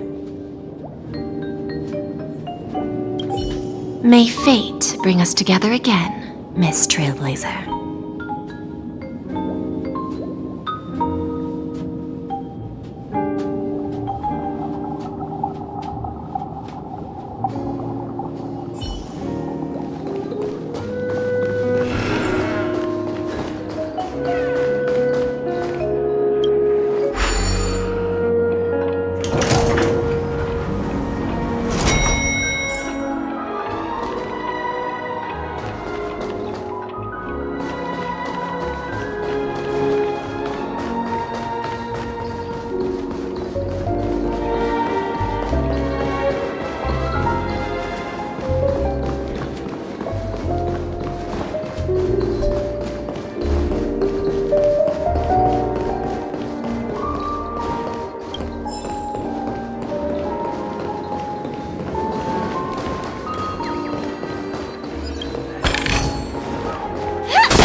The festival hasn't started.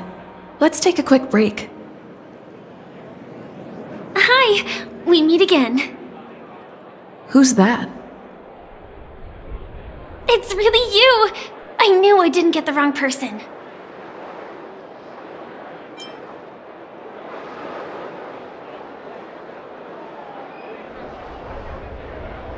It was you! I saw you opening treasure chests, hitting balloons, and playing dreamy slots. I don't think I'm mistaken, right? There's still some time before the Charmony Festival starts. Do you want to chat?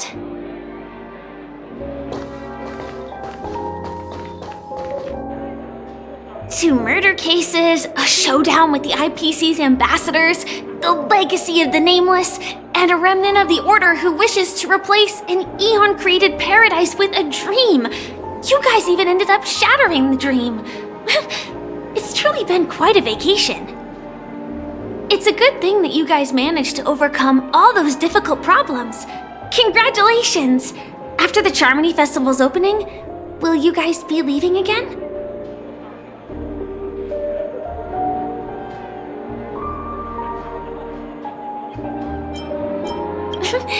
There will always be somewhere. After all, you guys are on the path of the Trailblaze. Before joining the Stellaron Hunters, Elio told me that this journey will tell me how to live on. That's all he said. As for the rest, it's up to me to find out. So, I'll pay extra attention to any leads that will let me live on. This trip to Penacony is no different.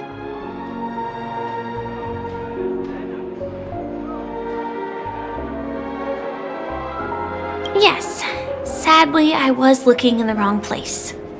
But I did reap some rewards. Do you know Miss Jade from the IPC's Strategic Investment Department? Bonajade Exchange belongs to her. She told me her price, but... No. But what she wanted wasn't my answer either. Of course I want to live on. But what fate owes me, I want it paid back, not passed on. No one else should be involved because this is a grudge between me and fate. Speaking of which, actually, I feel that I still owe you a formal apology for that matter with the performer of the Iris family. Even the smallest of lies can turn into a betrayal as sharp as a blade. I'm sorry.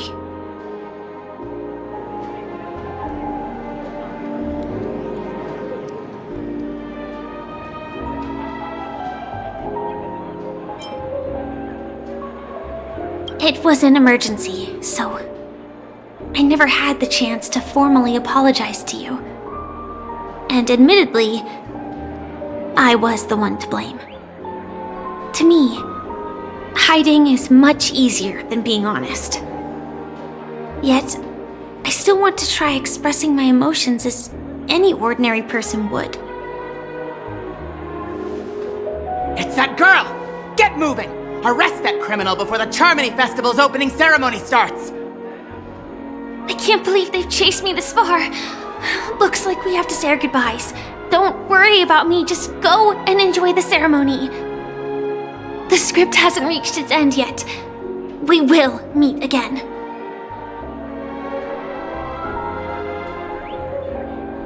I hope she's okay.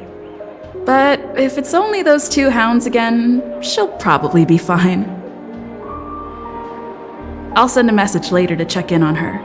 Let's go attend the Charmony Festival first.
Let's take a seat here.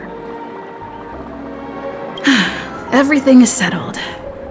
But there's still some time left. Maybe I should take a walk. Forget it. I've done enough walking around already. Let's take a seat and rest for a while.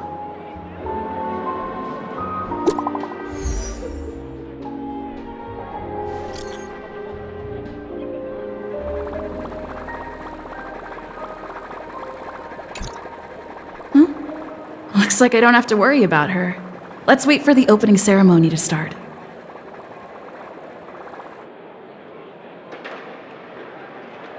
Wow! It's Miss Robin! Hey, Miss Robin! Hey, Miss Hey, Robin! over here, Miss Robin! Miss Robin! Miss Robin! Miss Robin! Glory to the family! Miss Robin! Glory to the family! Glory to the family! I'm your biggest fan, Miss Robin!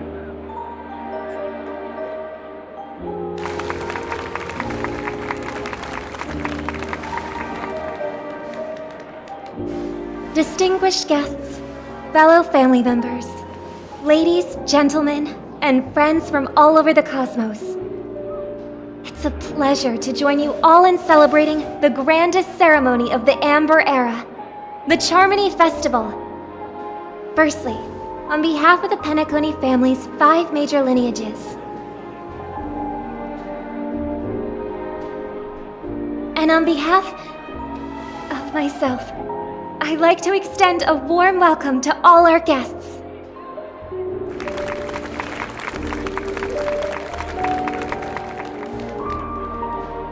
As you all may have noticed, this year's Charmony Festival is far from regular.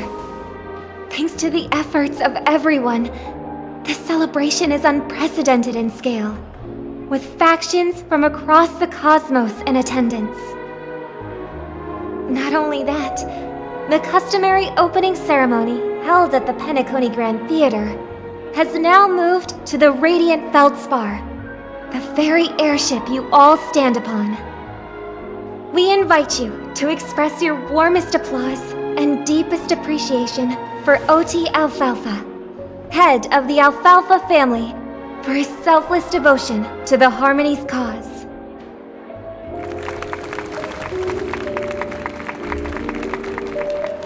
What makes this festival so uniquely significant?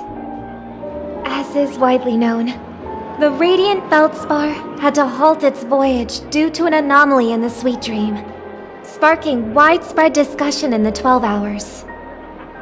Thanks to the hard work of Penacony's internal and external factions, we've finally gotten the Dreamscape back on track, just in time for the Charmony Festival. And as they say, good things come in pairs. The Charmony Festival not only celebrates this achievement, but also marks the relaunch of the Radiant Feldspar. And finally, the last reason. Does everyone remember the Watchmaker? In truth, the family has poured their efforts into this festival just to commemorate this legendary luminary. The father of Penacony, Mikhail Char Legwork, one of the legendary Nameless who laid the foundations of Penacony. In the most bewildering times of the planet of festivities, it was he who descended from the sky with his companions, who taught us through trailblazing where freedom lies. It was also they who led the vanguard in the pioneering of the Dreamscape, in exchange for what is now known as the Paradise of Harmony. It can be said that Penacony's splendid success today is deeply rooted in the trailblazing ethos the Watchmaker planted within us. Only by honoring this trailblazing spirit can we fulfill our mission and spread harmony to a broader audience. Aw, that's so nice of her. She's talking about us.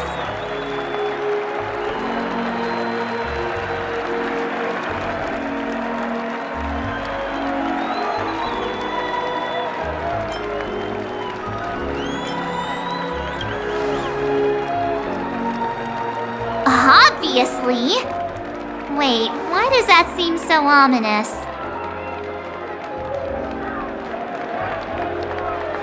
And now, the Sweet Dream is back on track. All thanks to the Trailblaze, of course. If it weren't for everyone on the Astral Express, we wouldn't be able to successfully host this Charmony Festival. Thus, with unanimous consent from the 5 major lineages, Penacony's family, on behalf of all family members throughout the cosmos, offer a token of appreciation to the Nameless. Oh, I wonder if it's gonna be a big one! We will transfer ownership of the Radiant Feldspar to the Astral Express. A meager appreciation that we hope you will accept with grace. Let us gift our applause and cheers to these brave and dauntless Nameless. Nameless! Nameless! Nameless! And now, I propose a toast. To harmony, to the trailblaze, to the future of Penacony and the universe. And to the generous Alfalfa family head, Mr. O.T. Alfalfa. Cheers! Cheers!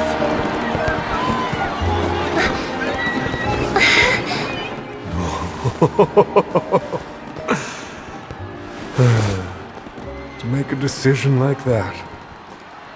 This little bird is no less capable than her brother. All's well. Right. But have you forgotten someone, my gray-haired friend? I put a bomb on this ship. You have 10 minutes to find it. Better hurry. When did this get shoved into my hands? There's still so many bombs. Now's not the time for plot twists. I can't handle this alone. Time to create a group and inform everyone.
All set.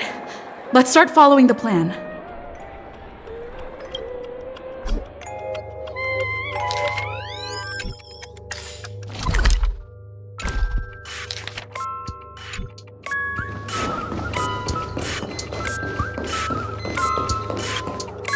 You finally arrived, oh great gray-haired little one. I'm the constable around these parts, and right now, I'm posing as a bomb.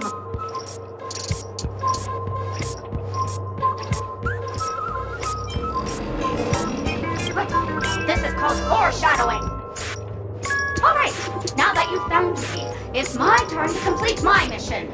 Next, I'll count down from 5 and then explode. 5, 4, 1!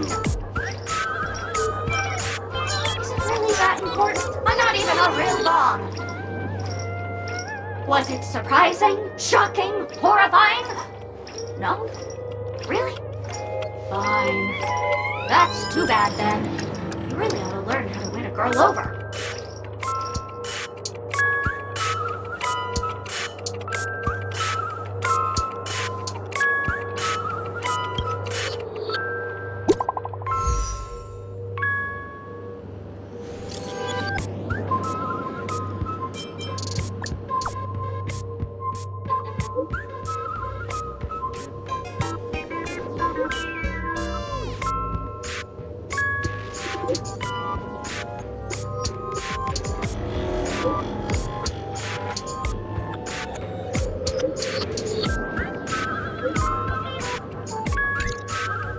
At least I made some progress. Gotta keep working at it.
We meet again. I am Penacony's famed detective. Got yourself into a pickle? I'm more than happy to help. But unfortunately, I'm preoccupied with a couple of unsolved cases. So, you'll have to wait your turn.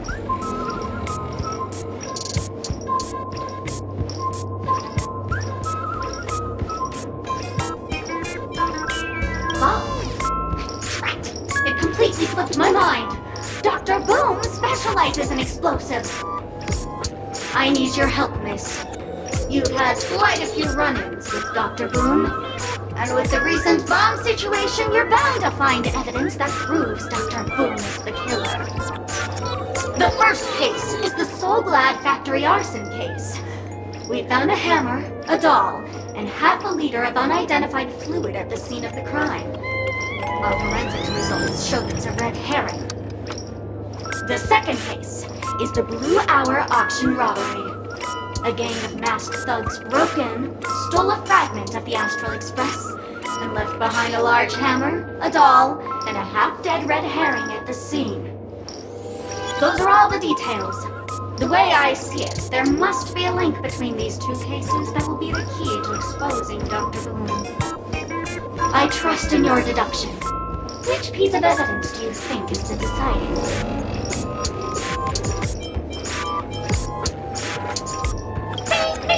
Correct answer! You're good, gray hair. Your mind is pretty sharp. Seeing as you've put in so much effort, I'll throw you a bone. The bomb's not here. This is only a prank I've craftily set up. Hurry, time's running out. You better find that real bomb quickly.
lovely actor. You can call me the director doll.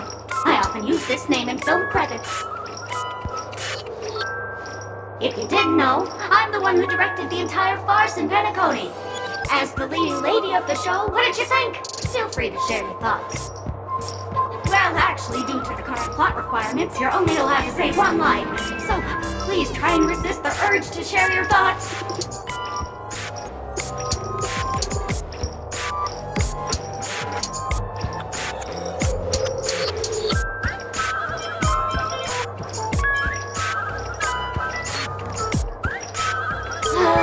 It's all my fault for being duped by the masked fools. The screenplay was written by someone named Miss Sparkle. She said she graduated from Sparkle University's film directing and screenwriting program, so we instantly hit it off. Who knew that there was no such thing as the film directing and screenwriting program at Sparkle University? In fact, Sparkle University isn't even real! Sparkle! Since you're done asking questions and I'm done answering, according to the script, I must reveal to you the fact that there's no bomb here at all, thus causing you to want to kick yourself for spending this whole time listening to me prattling on, after which we will part ways. But don't fret, I've also prepared a gift for you. A dream bubble that has the thrilling life and death moments I shared with a beautiful memo keeper. If you haven't seen it yet, you should hurry up and look for Dr. Edward.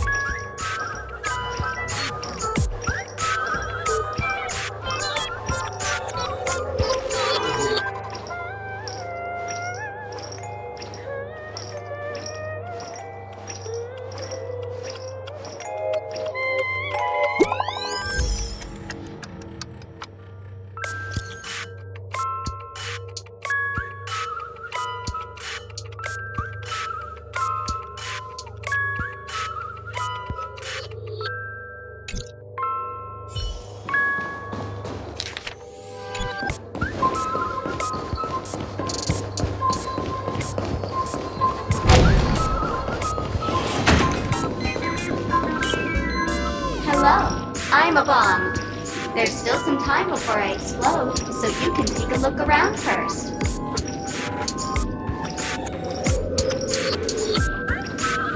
That's no problem, of course.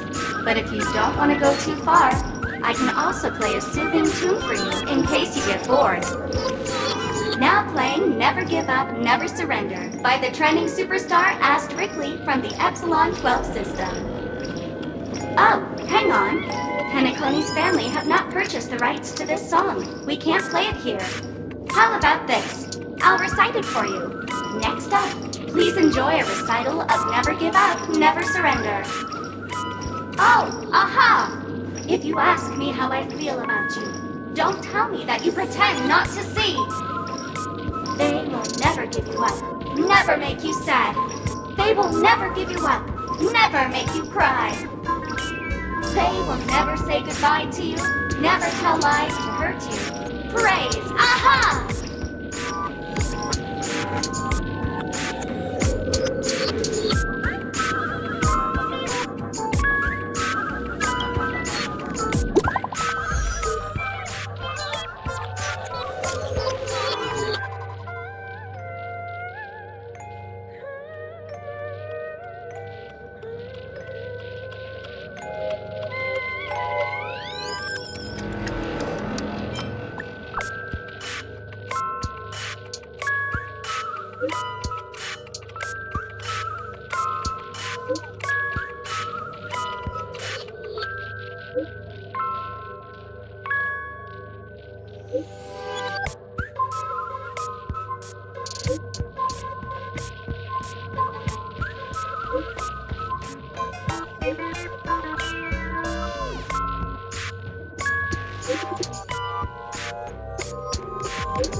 Not much time left.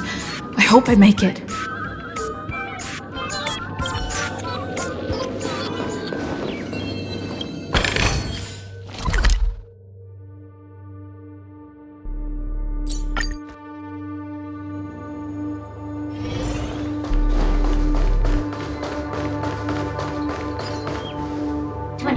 46 seconds. 28 minutes, 45 seconds.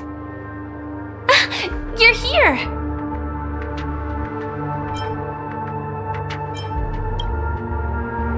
Don't come close! This bomb is very dangerous. And I'm the real Firefly. Since you're here, I'll just keep it short. Just over half an hour ago, I received a message from an unknown sender and rushed here as soon as I could. 27 minutes, 52 seconds. 27 minutes, 51 seconds. The sweet dream has lost the protection of the Order. If it were to blow up here, the consequences would be unfathomable. I've scrutinized it for a long time, but the bomb's design is incredibly unique, as if it's been locked by some mysterious path force. Apart from its creator, I fear no one knows how to deactivate it.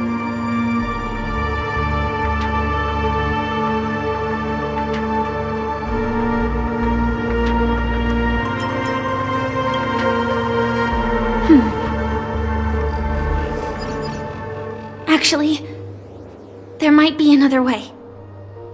Do you still remember? The script said that I will experience death 3 times in the Land of Dreams.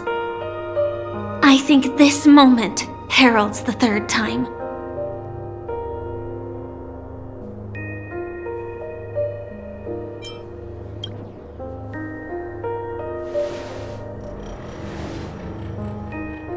You may already know that I have no way of evoking dreams. I employ a Stellaron Hunter's special method in order to enter dreams instead. This allows me to perform feats that typical dream chasers can't.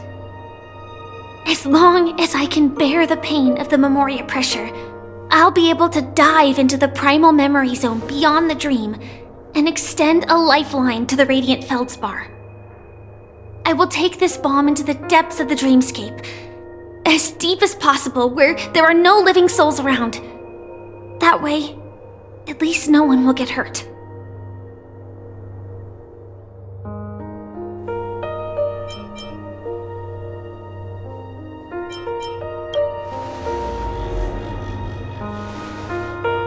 Don't worry. I believe that this Firefly armor will be enough to take me to where I need to go before the countdown ends. And maybe even make it back safely. At present, this is our best and most logical course of action. After all, a long story deserves a happy ending. I have some words to share with you, though they were spoken to me by Miss Acheron. She said that the so-called impossible is merely something that is yet to happen. At the moment, there are so many things that seem impossible, but are they really never going to happen? Maybe it's just that the moment to disprove these impossibilities hasn't arrived yet. Whether it be a literal ending, suffering akin to death, or a harrowing deathscape. Before the appointed destination arrives, they are all the same. Yet I can still make myriad choices. I also firmly believe that when that moment arrives for us to make a choice, the answer to our end will already be within our hearts. It is not destiny that shapes us, but we who shape destiny. The Astral Express and the Stellaron Hunters are like light and shadow. We walk on different paths, intertwined, moving forward and growing together. Maybe the end is predestined, but it is not today. Since things are going too well, let's speed up the countdown. Human life is short, just like fireflies to a flame. So if you have an answer in your heart, always remember, don't leave with any regrets. We have this right, don't we?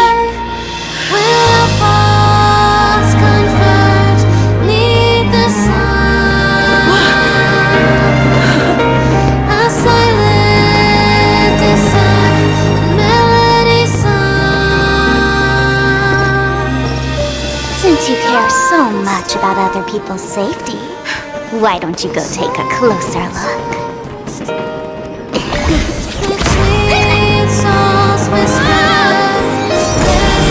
You see, everything is possible in this land of dreams. We each came here with our own goals and realized them in unimaginable ways.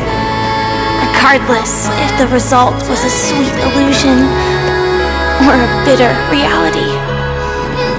It was an answer we longed for, day and night. So, why do people choose to slumber? I think it's as you said. Because in the end, we will wake up from our dreams.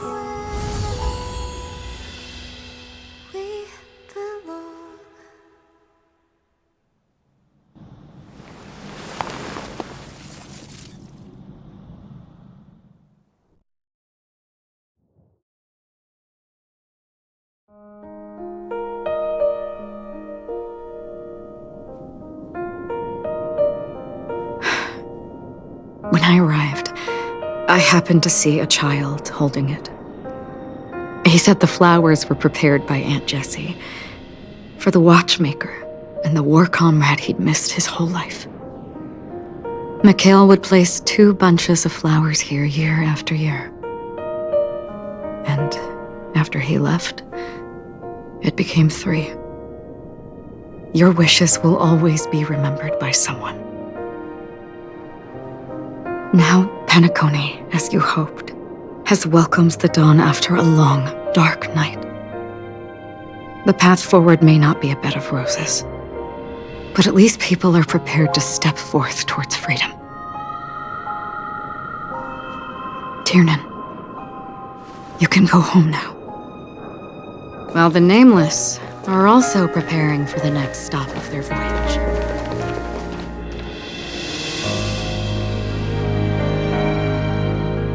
But before leaving, we still have one last thing to do.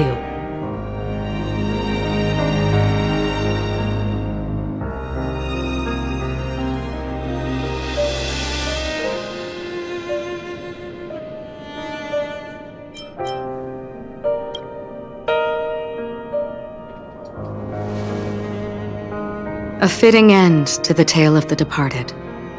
One could not ask for a better farewell. Go on. They're all here.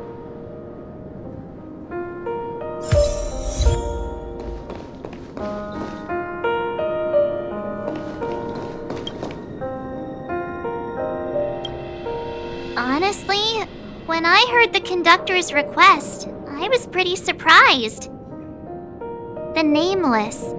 Those who trailblaze, doing good deeds but never seeking recognition.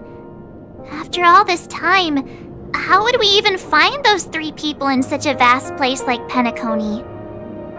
But it seems, in the land of the dreams, anything is indeed possible.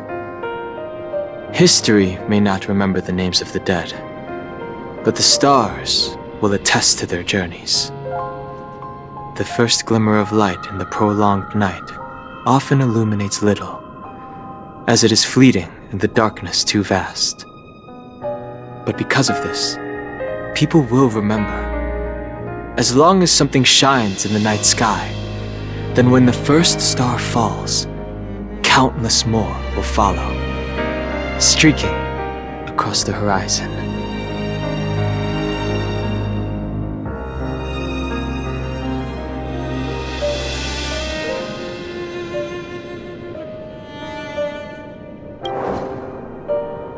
Brooklyn Tiernan, Rosalina, Jay, and Estella, we raise a toast to you, trailblazers of the Silver Rail. A toast to history that no longer remains silent. The passionate and courageous pursuit, and a voyage that traverses the stars.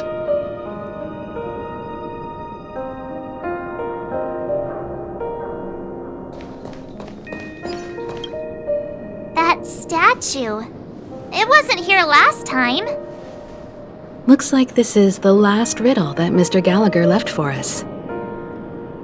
In the end, we still failed to figure out his true identity, or if he was even a living person. What should I say? I mean, this guy is definitely a history fictionologist, all right.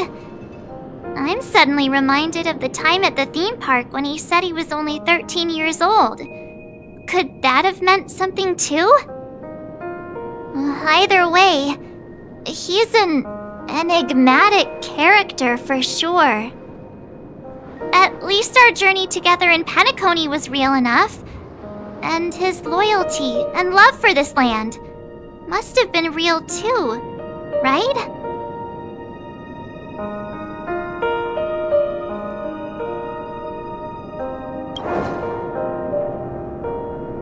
Gallagher, we raise a toast to you, the slumbering hound.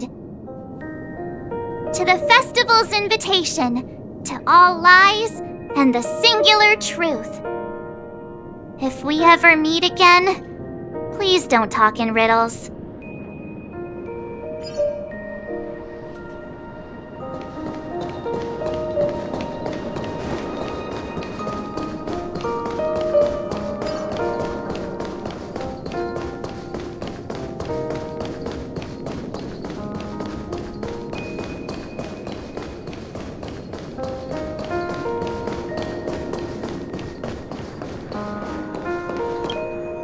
Is the Astro Express ready to depart Penacony? Apologies, Mr. Mika, that we are only now bidding you farewell. Oh, that's all right. You've all done so much for the Watchmaker, and we are forever indebted. Allow me, as the representative of Dreamflux Reef, to make another toast to all the nameless. What will the people of Dreamflux Reef do now? Many will continue to live here. Those accustomed to being awake will mostly have a hard time getting used to a life of darkness with their eyes closed. Though the order has faded, there must be someone to watch over this primal memory zone. Penacony's nights are long, and there are many who are still far from a good night's sleep. As for the sweet dream over there, we're still managing without it, aren't we?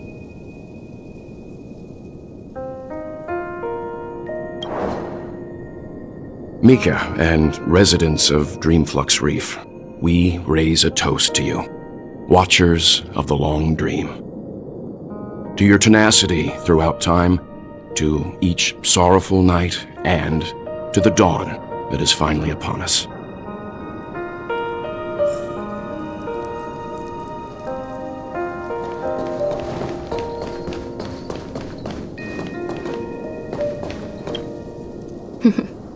In the end, we still came full circle.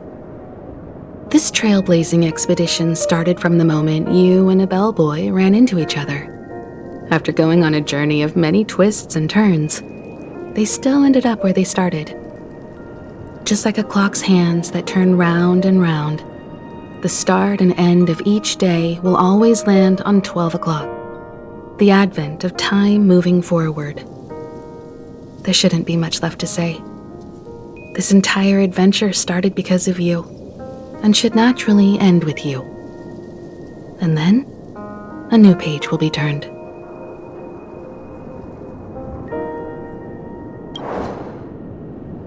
Mikhail Char Legwork, we raise a toast to you, watchmaker of the land of the dreams, nameless of the Astral Express. To Penacony's past, present, future, and the child's unwavering dream unto death. With that, our duty as nameless should be complete, right? The trailblaze can illuminate the way, but ultimately, the future of a world belongs to those who live in it.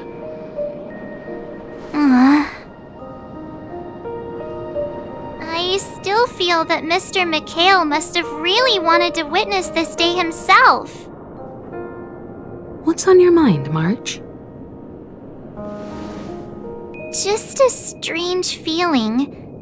I had it a few stops ago, but it's super strong this time. Why not talk about it? maybe everyone's thinking the same thing. I can't help but think that whether it's Mr. McHale, Mr. Tiernan, or Madame Rosalina, their lives must have been long, and they must have experienced plenty of stories. They were also young once, stumbling and bumbling around just like us, getting into scraps and mischief, that sort of stuff. Companions, enemies, journeys, adventures, all the sad and happy memories. The everyday that we're used to, they've lived through them too. But those things are all in the past.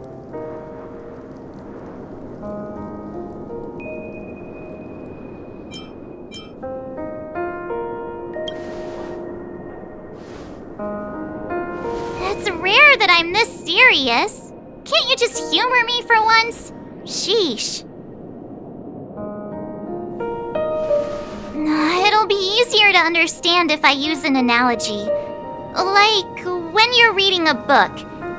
If one of its characters keeps running into obstacles and experiences an ending full of regrets, we're bound to feel a bit mixed about it, right?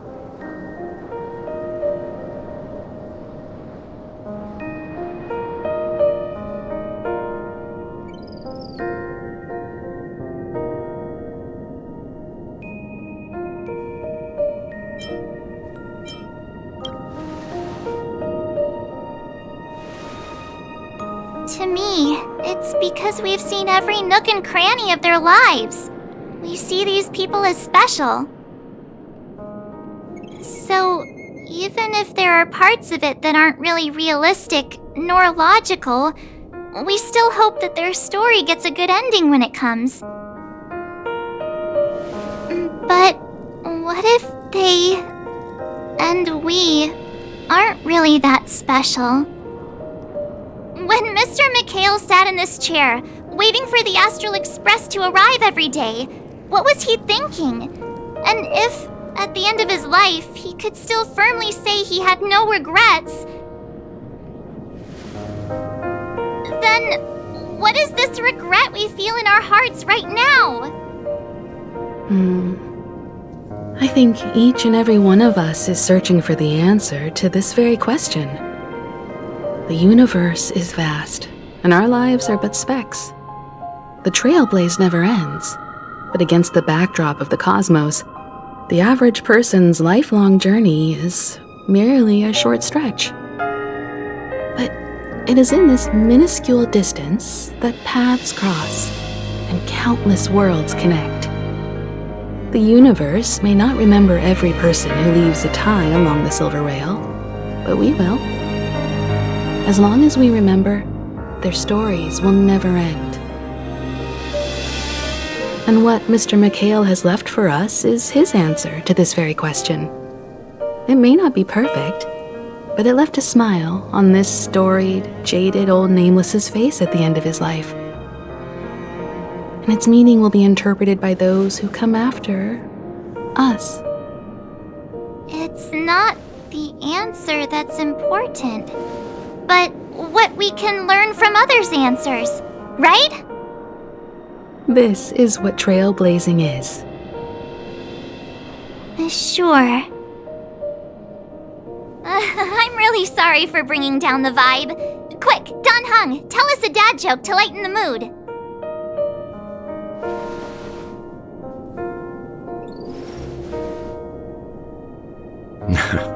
It's never a bad thing to reflect. One day we'll all have to face our own farewells. But before that, we still have a long way ahead of us together. So the most important thing right now is to tell the conductor what we saw in Penacony. Then prepare ourselves for our next trailblazing destination. I should get back to the Express. Or maybe I could say my final goodbye to Acheron.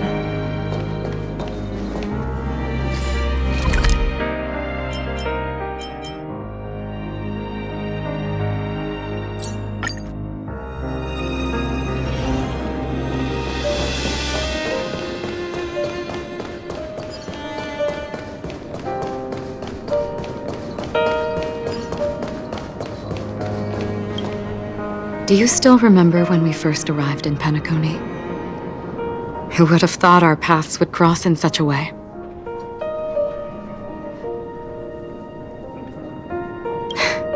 Come to think of it, I didn't even get a chance to formally introduce myself. Simply put, I'm a self-annihilator who was cursed by the Nihility. My hometown was destroyed a long time ago, and the whole world was erased beneath their shadow. In order to fight against the cruel end of self-destruction, I went on a journey in search of a way to sever the chains of the Nihility. After a long and grueling search, I am convinced that my destination lies within the depths of the dark web, where reality and the Nihility are separate. In there lurks a secret called Device 9. One day, I'll reach it.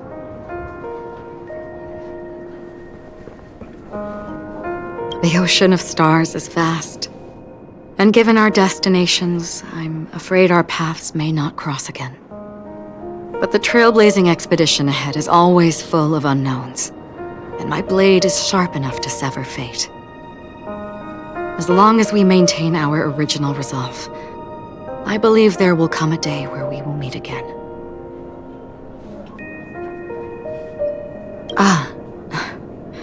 In that case, I must apologize for my rudeness. Do you remember when we first met? I once said you reminded me of an acquaintance. Because of the Self-Annihilator's curse, my memories are stripped away, blurring my past. And after our journey together, what I originally thought were familiar feelings were merely illusions. I believe this was truly our first meeting.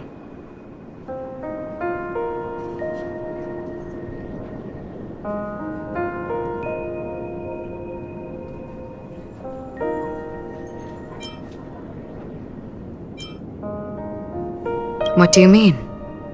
It's improbable that you've crossed paths with my past self. What I mean is, there is nothing left to retrace there. Only nihility.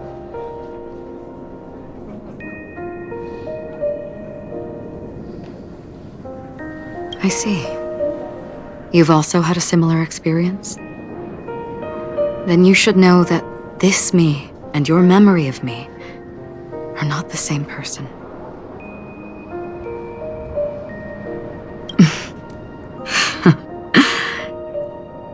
Long ago, I too was like you, with irreplaceable companions. We also embarked on journeys, making the best choices we could, whenever we could. Unfortunately, we didn't achieve the outcome we wanted. But moments like this make me feel like they never even left. In this universe, there exist countless worlds that are similar yet different, and countless people who are alike yet distinct. I too have wandered alone, encountering acquaintances on strange worlds, seeing their silhouettes overlap with my past. In your opinion, what does this déjà vu mean?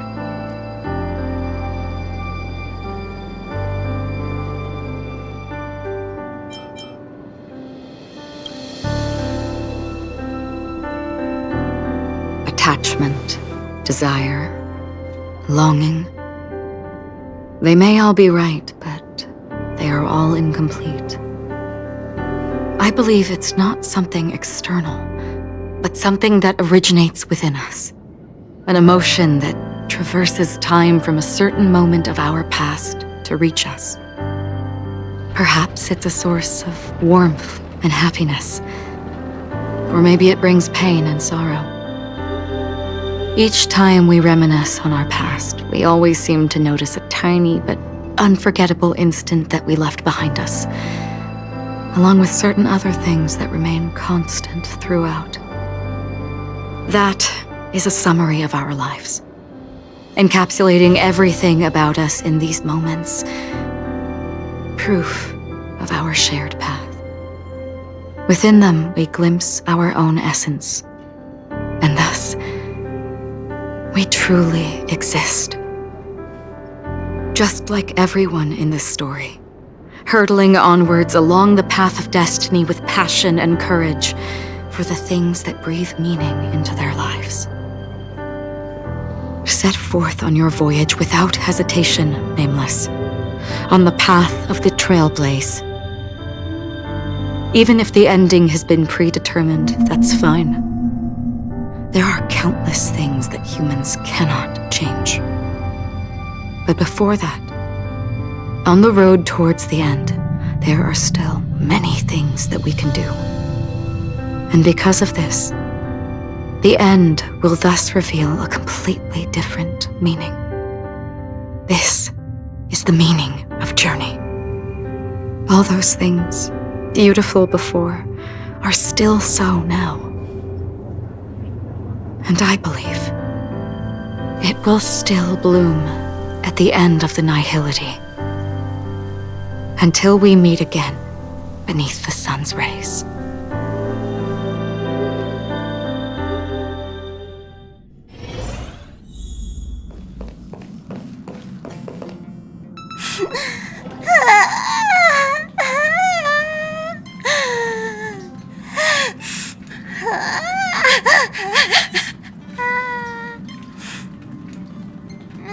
There. Chin up, Pom-Pom. Don't be sad. Don't cry. Wow. Your method of consolation is truly unsophisticated. Still better than just standing there like a scarecrow. How could you say that? Don't be so mean. And while you're here, why don't you help me comfort Pom-Pom? We told Pom-Pom all about our adventure, and they suddenly started crying. I've never seen Pom-Pom so sad before. The conductor never cries. Pom-Pom is never sad. Pom-Pom is just angry. Yeah, angry. No matter where the express stops, you lot always manage to cause chaos. My well-thought-out timetable completely ignored. If you carry on like this, the express is gonna run out of fuel. That's right. Pom-Pom is just angry. It's not because of Misha, Tiernan, Rosalina, and the rest.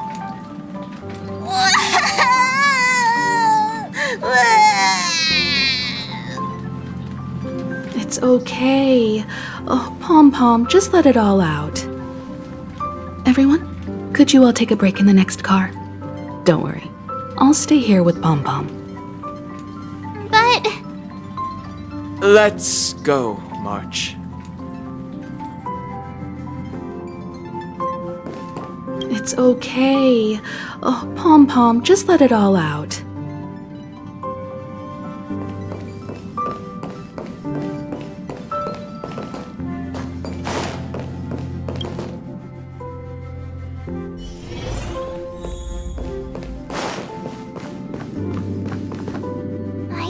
Expected Pom-Pom would be so distraught. Those three nameless must have meant a lot to Pom-Pom. No one knows exactly when Pom-Pom boarded the express, but one can surmise that their journey has been filled with many hellos and goodbyes, probably more than we can imagine. The fact that they're crying so hard is probably a good sign. It proves that Pom-Pom's emotions haven't become dulled by the grind of time. They still deeply cherish every nameless who has boarded the express and value every journey shared with them. Leave it to Himiko. When it comes to comforting, there's no one better on the express.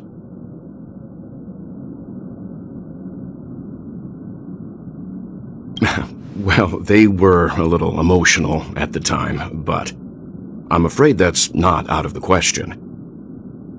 Since you joined us, the Express has stayed longer than anticipated at every stop along the way. And to ensure that everyone always makes it back on board, Pom-Pom has had no choice but to delay the warp jump schedule. I see. No wonder I can regularly hear Pom-Pom pacing anxiously up and down the corridor. Turns out Pom-Pom's been silently putting in a lot of work for us. Wow. Different from typical vehicles, the Astral Express converts every trailblaze into the energy it needs to run. Ideally, as long as trailblazing expeditions continue without interruption, the Express will receive a constant flow of energy, much like a perpetual motion machine. But because of our previous encounters, fuel is being used up much faster than expected. We can probably only pull off 2 more warp jumps at most. Only 2 more? Isn't that super risky? Oh, I don't want to become an ice cube floating around in space again.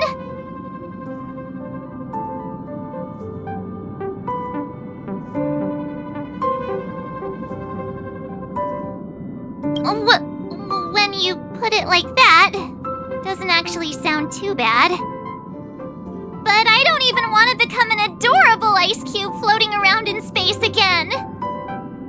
Which also means that we must prudently consider our next destination. Yes, I've already checked the astral charts. The 2 nearest worlds to us are the oceanic planet of Lushaka and the agate world, Melostanin. As for which one we're headed to, that still requires a vote.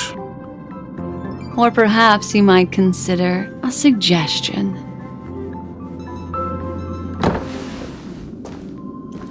Everyone, we meet again. It's you! Why were you just in my room? It's a very cute room, Miss March. Just like you.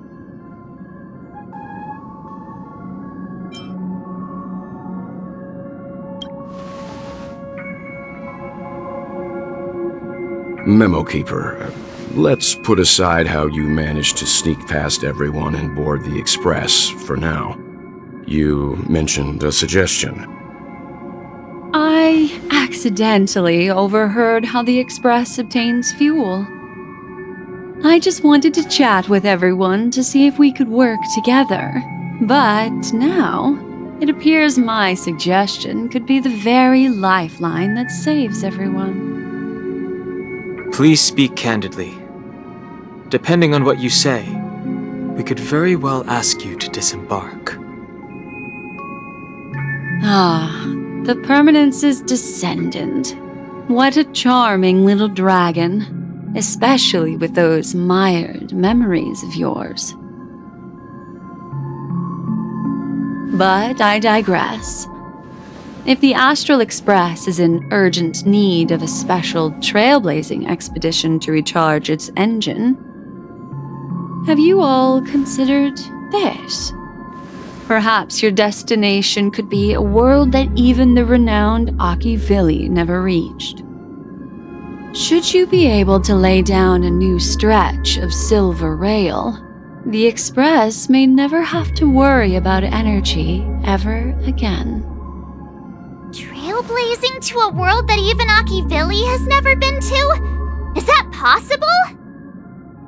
Continue, Memo Keeper. This destination of which you speak, what sort of world is it? A world that many across the universe don't even know exists. A world hidden away from outside observation. Its presence only revealed by the light from the mirror of the Garden of Recollection. A world fettered by 3 paths, its destiny hanging in the balance. The Eternal Land, Amphorius.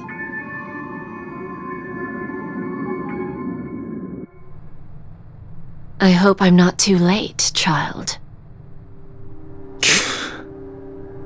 I wasn't expecting it to be you. Don't you know how many sentry posts the family has built? And how hard it is to get you out of here? Looks like my time's up. What do you mean? What time?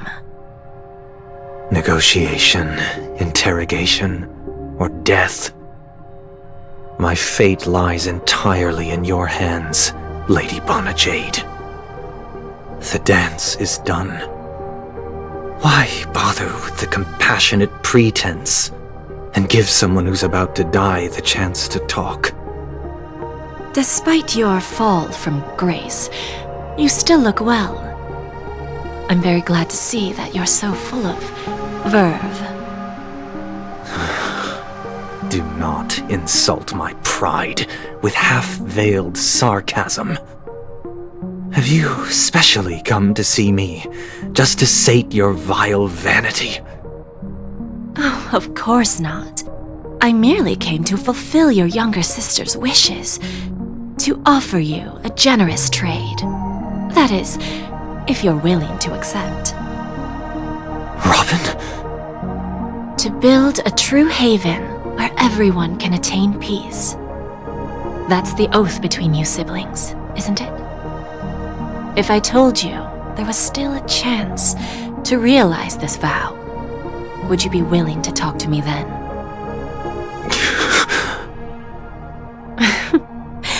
I recognize the gravity of this question, which is why you don't have to answer me right now. Go now. You are free, O Chosen One, who dare to exceed his bounds, sever your wings, descend to the mortal realm, and walk their lands.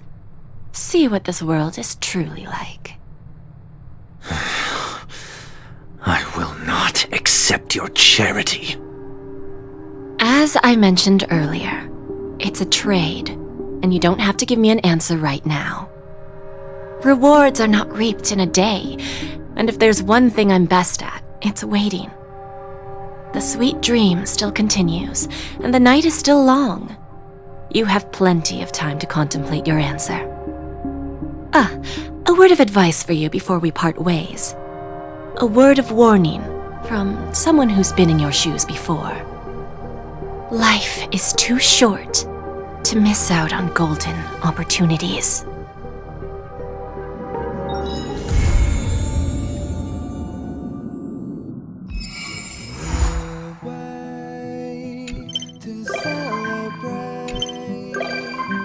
I'll be waiting till we make it the day to celebrate. I'll be waiting till we make it. Oh,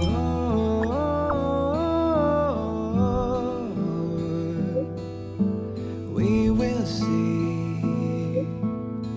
Come with me, take the journey.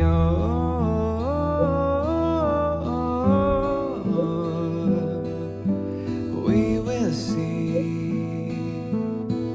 Come with me, take the journey.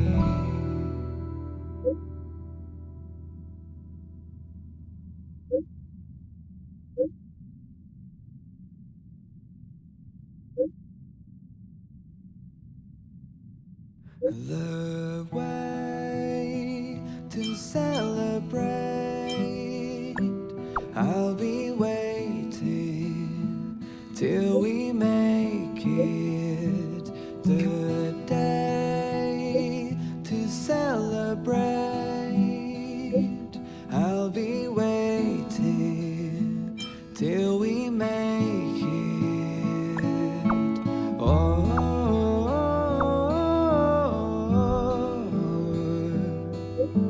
we will see.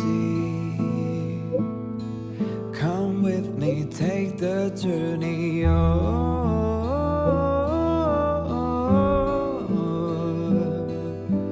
We will see. Come with me, take the journey.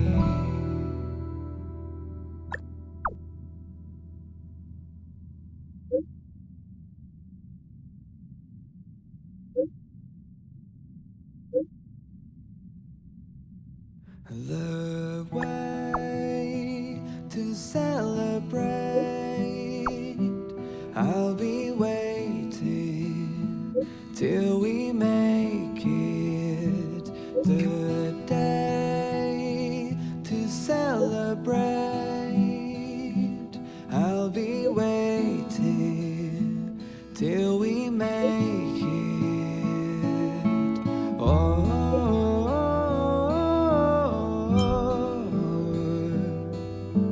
we will see. Come with me, take the journey.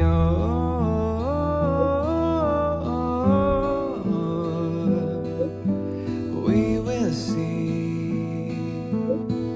Come with me, take the journey.